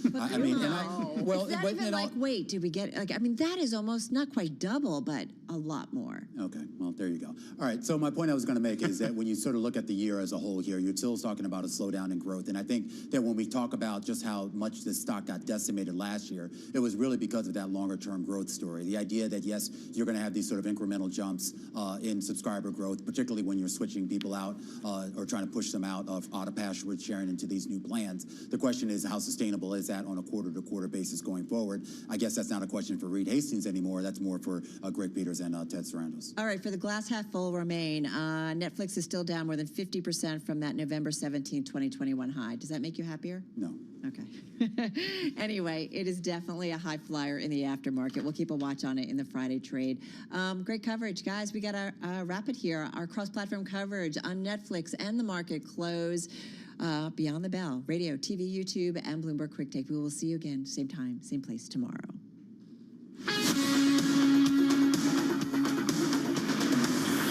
This is Bloomberg Business Week with Carol Masser and Tim Stenevec on Bloomberg Radio.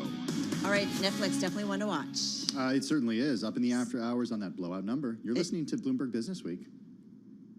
And this is Bloomberg Radio.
Headlines and breaking news 24 hours a day at Bloomberg.com, the Bloomberg Business app, and at Bloomberg Quick Take. This is a Bloomberg Business Flash.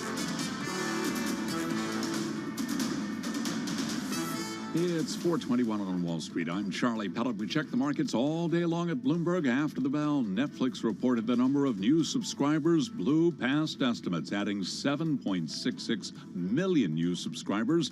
Estimates were for a gain of about 4.5 million. After hours, we've got Netflix right now up by about 4.5%. Netflix co-founder Reed Hastings is stepping aside as CEO of the company he's led for more than 2 decades.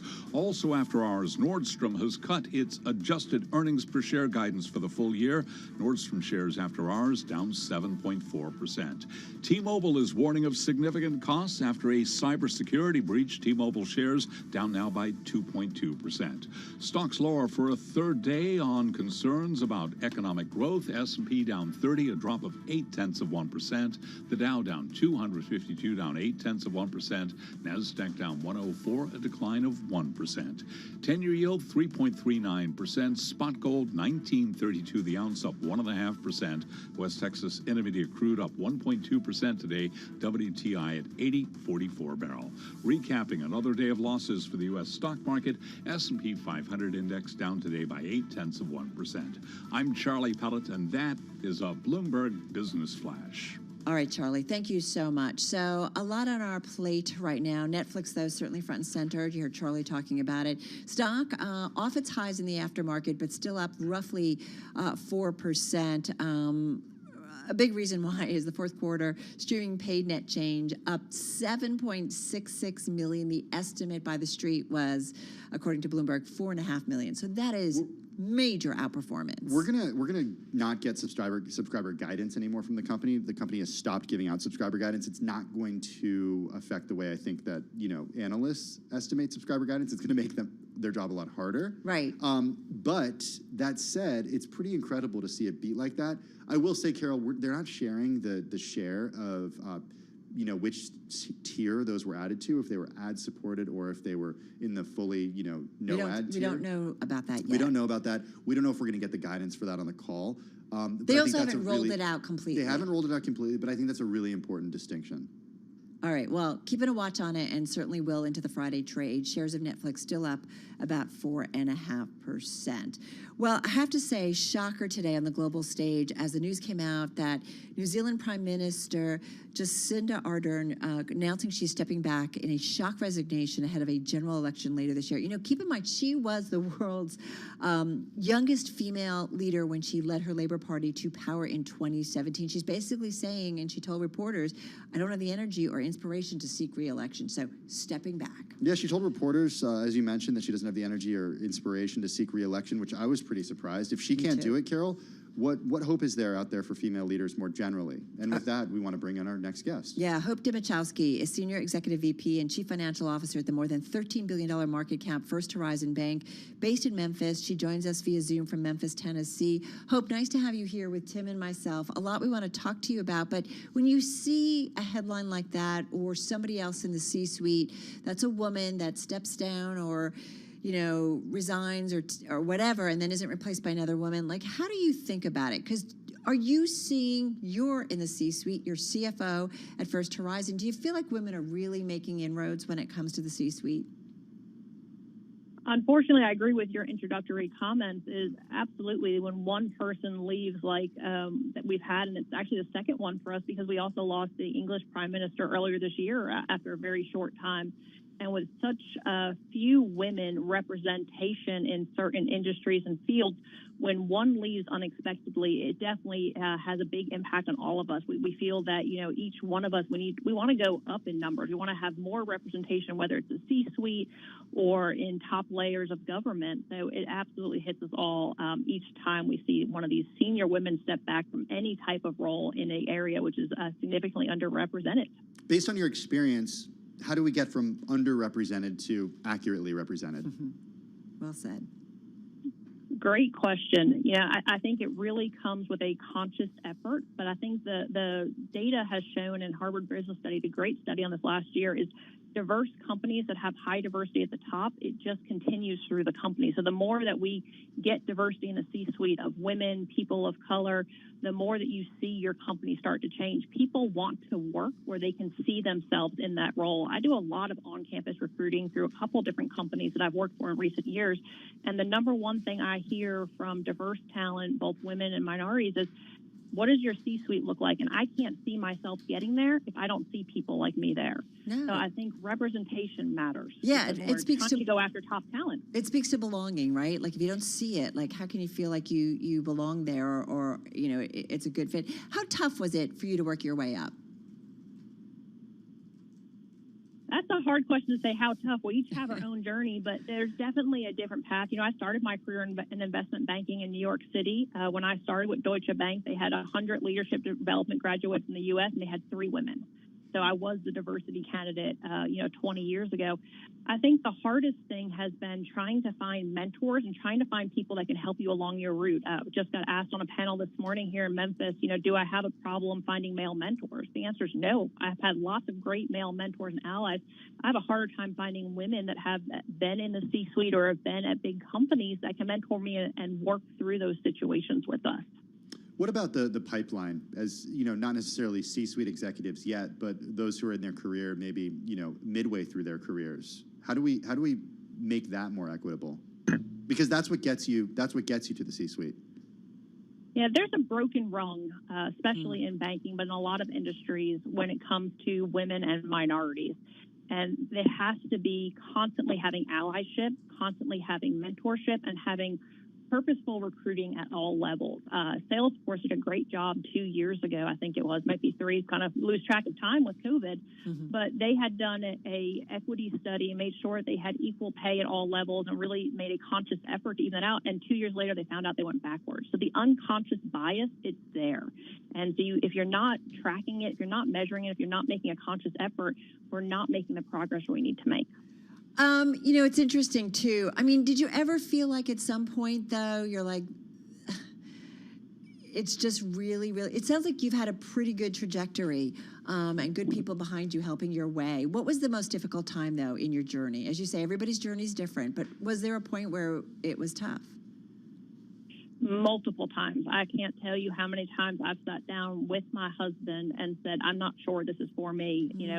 Being a wife and being a mother of 3, when your work and a job situation I've dealt with a lot of bias in my career, unfortunately, when that takes away your ability to feel good about yourself, it impacts you in your other areas. And so many times I've had my career impacted with changes. I've had somebody make a comment to me that was very sexist or inappropriate. And every single time it made me question, is this what I want to do? Is this the environment I want to work in? And it's why I'm so passionate now that I have made it to the C-suite and I'm lucky to be one of the women do it, and doing mentorship and doing conversations like this and sitting on panels so that other women can know it's not easy and it's okay to be hard. It's okay to question yourself some days. But you need to, each one of us, just figure out what was the right thing for you. And each one of those times I came back and said, okay, I'm going to continue on. I'm going to continue with this company, and I'm going to be the one that makes the change that other women don't experience this.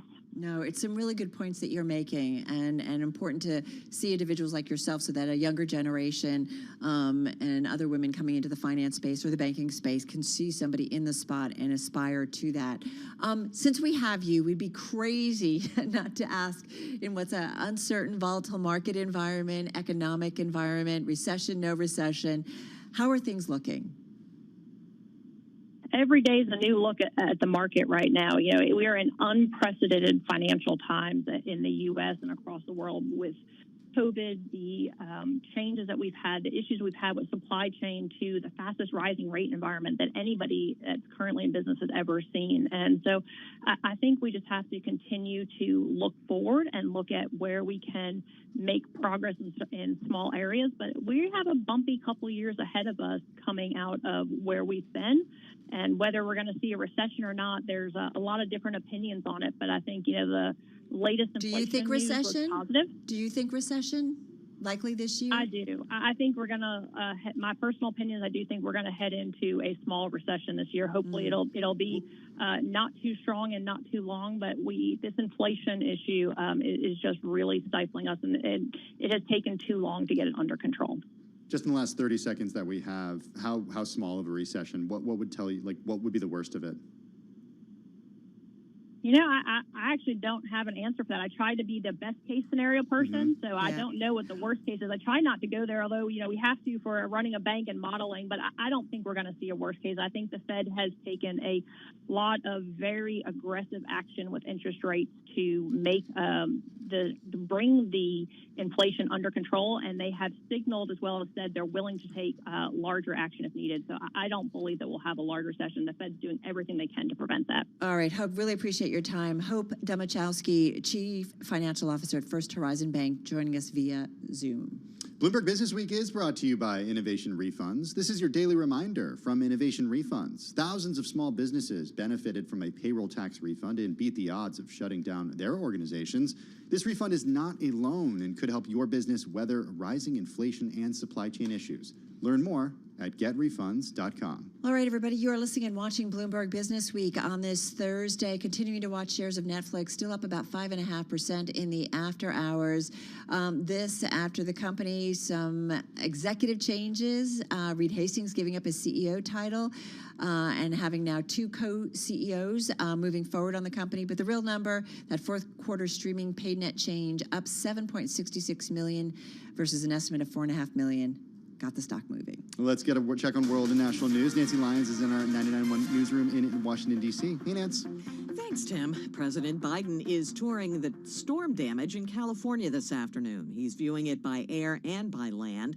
FEMA Administrator Deanne Criswell says this sort of trip is important for those who've suffered major losses. We're talking about their livelihood. We're talking about the loss of life. All of those factors go into, why it's important for the president to be able to connect with these communities and let them know that the federal family is here to support them. Criswell says the latest risk is the anticipated flooding when the record-setting snow in the mountains begins to melt. The debate over the debt ceiling will soon be kicked into high gear in Washington. The Treasury Department says today it began taking extraordinary measures to keep the government from defaulting now that it's reached the borrowing limit. West Virginia Senator Joe Manchin says the U.S. will pay its debts, but how messy it gets along the way, he says, remains to be seen. I'd like to see, really, truly, a coalition of a bipartisan, bicameral, Democrats and Republicans, putting a group together that says we're going to look at all the trust funds to find out where are the deficiencies, when they're going to be insolvent, and what we can do to prevent that. Senator Manchin spoke with Bloomberg while attending the World Economic Forum in Davos, Switzerland. Prosecutors say actor Alec Baldwin will be charged with involuntary manslaughter in the fatal shooting of a cinematographer who was killed on a New Mexico movie set. Mary Carmack Altwies is New Mexico's first judicial district attorney. She spoke with CNN.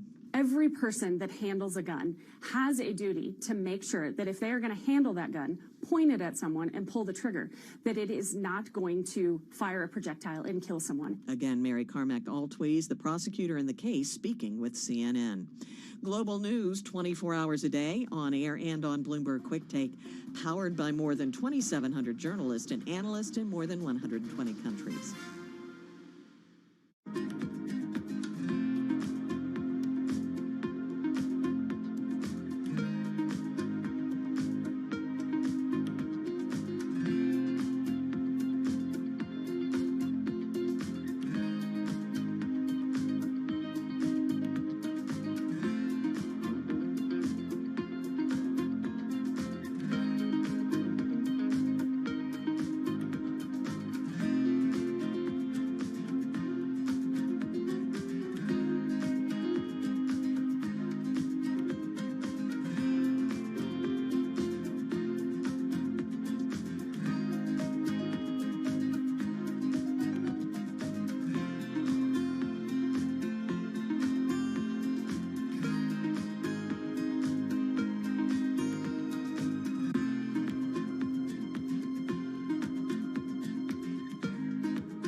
markets, headlines, and breaking news 24 hours a day at Bloomberg.com, the Bloomberg Business app, and at Bloomberg Quick Take. This is a Bloomberg Business Flash. It's 4:40 on Wall Street. I'm Charlie Pellet. We check the markets all day long at Bloomberg. Netflix shares up 6% after hours after new subscribers blew past estimates. Geetha Raghunathan is a media analyst with Bloomberg Intelligence. What they've done really, really well in terms of execution, both in the third quarter and the fourth quarter, was a steady cadence of content hits. And they mentioned some of these content hits right off the bat, whether it's a Wednesday, whether it's a Harry and Meghan series, the Knives Out sequel, Troll, which was one of their non-English language films, all of these being some of their best hits ever in the history of the company, and all of them came in 4Q. And right now we've got Netflix up by 6.5%. Also from Netflix, word that co-founder Reed Hastings is stepping down as CEO. Texas Instruments has named company veteran Javi Villan as its next CEO, replacing current leader Rich Templeton in a long-planned succession. TI, Texas Instruments, down now by 1.6%. Stocks down for a third day as risks from rising interest rates to economic growth and earnings kept a grip on sentiment. As for the Federal Reserve, Hank Smith is Chief Investment Officer of Haverford Trust. He was our guest right here on Bloomberg Business Week. I'm very encouraged by Fed policy because they are taking their inflation mandate seriously. Forget about the past mistakes. Let's look forward. They do not want to repeat the mistakes of the 70s, that stop, go, that allowed inflationary expectations to continue to build for 8 years. S&P down 30, a drop of 0.8%. The Dow down 0.8%, down 252. NASDAQ down by 1%. 10-year yield 3.39%. Spot gold up 1.5%, $19.32 the ounce. I'm Charlie Pellet. That is a Bloomberg Business Flash. Thank you so much for that update, Charlie Pellet. Bloomberg Business Week is brought to you by Innovation Refunds. This is your daily reminder from Innovation Refunds. The ERC isn't alone. It's money your small to medium-sized business may be eligible to receive for keeping employees on payroll in 2020 and 2021. Get an estimate of your company's potential refund today. Learn more at getrefunds.com. All right, everybody, you are listening and watching Bloomberg Business Week on this Thursday. It's a bird, it's a plane, it's a stratospheric balloon that can fly to 95,000 feet, stay up there for up to months at a time. It could happen, Tim. It could. Well, Worldview is a company that operates these so-called stratolites. And just last week, Bloomberg News reported that it's agreed to go public in a $350 million SPAC deal. We've got with us right now Worldview CEO Ryan Hartman, and joining us in the Bloomberg Interactive Brokers studio. Ryan, how are you? I'm very well. Thanks for having me on. Well, it's good to have you with us. So it's really cool to look at this, to look at your website and see these two businesses. You've got on the one side a business that does monitoring of methane emissions using these stratospheric balloons. On the other side, a space tourism business that you want to launch in the next couple of years. Talk about your priorities right now. Well, right now our priority is maturing and bringing to life our remote sensing business. It's a business that we've been working on for many years. We're well into revenue, and in a short period of time, we'll have a positive EBITDA and be cash flow positive. And so it's a business that has recurring revenue that brings value today. And so when we think about bringing the company into the public markets, you know, that's obviously something that's very important, is to create value, stabilize the business. And the way we think about it is earning the right to invest in our space tourism business. Why do the markets help you stabilize the business? Because a lot of folks would say in this environment, well, at least up until the last year or so, money's been cheap and very accessible. And it also enables a lot of companies, especially companies that are trying to build out something, kind of time and freedom to really do so, not under the public glare. So why is public better? Well, so let me talk about what is stabilizing the business, because I think that's an important conversation to have. You know, we're a company that works in government and defense, works in intelligence communities, works in large enterprise like methane detection for oil and gas. And so these are customers that it doesn't matter what the market is doing. There's always a need. Are stable by their nature? They're stable, right? And so they need the kind of service that we have to offer. And so that helps us stabilize the business. And I think most importantly, what it does is it helps us grow the business and mature the technology that's going to be the same technology that we're going to use for space tourism.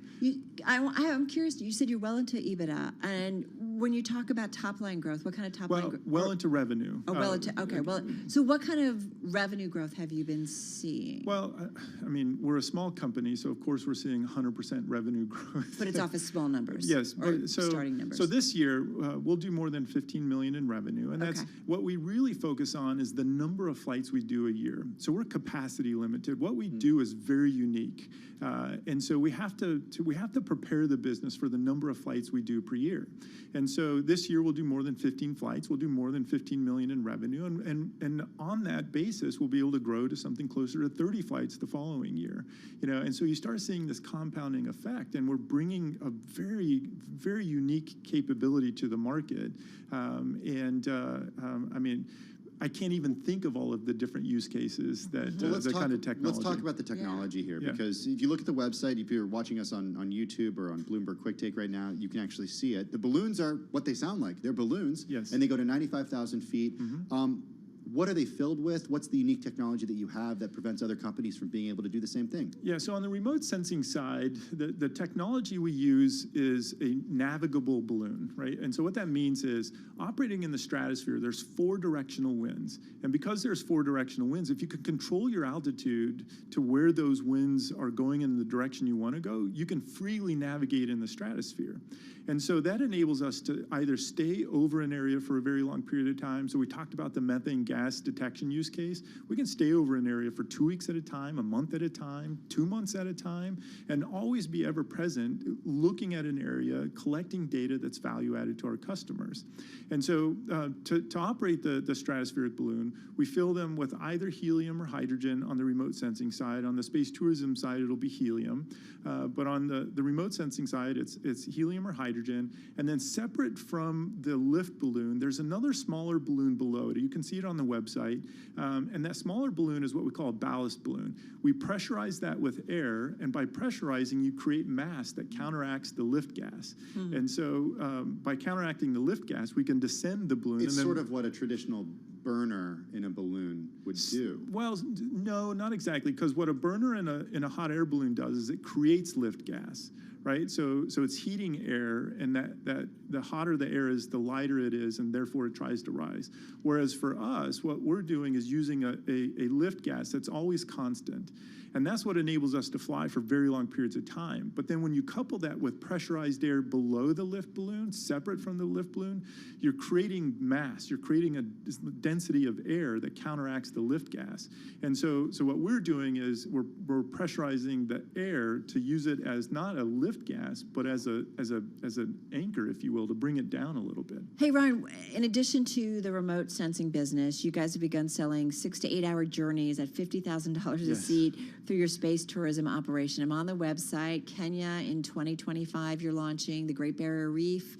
It looks like in 2024, Grand Canyon. I mean, this would be pretty amazing. Yes. What is going to be the bulk of the business going forward, though? Well, in the near term, it's going to be remote sensing. Like I said, we're going to be focused on stabilizing the business, growing the business, creating value on the recurring revenues that we have, and then earning the right to continue to bring to market the space tourism business. But does it eventually become a 50-50, or is that not quite right? Yes, about that. Okay. We're going to really have to focus on what creates the most value for the business, but we're passionate about both of them. Both of them are very meaningful to us. I'm very excited about both. They're just very unique businesses. In a bull market, space tourism is something that's quite exciting. When do you think you'll go up in that balloon? As soon as I can, I'll be in the first one. How many people can, sorry, Carol. No, how many people can fit in one of these capsules? It's 8 customers and 2 crew, so 10 total. And what do you think the cost will be? It's $50,000 per ticket.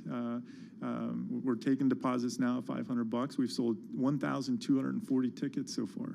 Remote sensors, 20 seconds. How big a business is this, potentially? It's going to be hundreds of millions. I mean, the appetite for data about our Earth is insatiable. Yeah, no doubt about it. And every day I feel like that goes by increasingly so.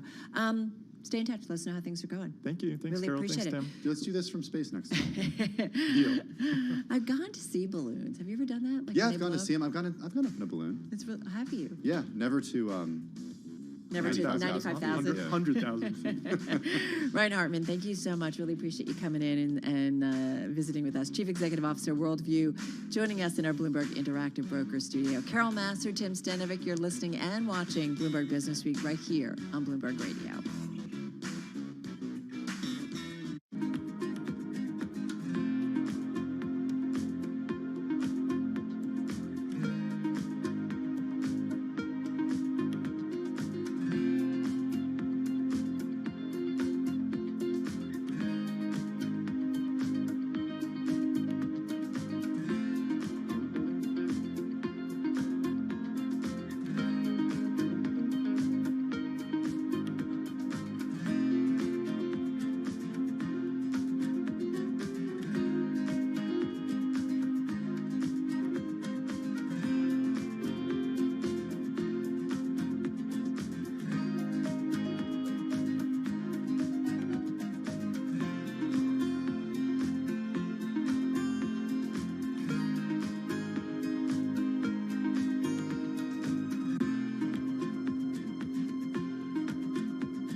is 4:53 on Wall Street. I'm Charlie Pellet with today's company headlines. Netflix co-founder Reed Hastings is stepping aside as CEO of the company he has led for more than 2 decades, leaving the position to his longtime associates Ted Sarandos and Greg Peters.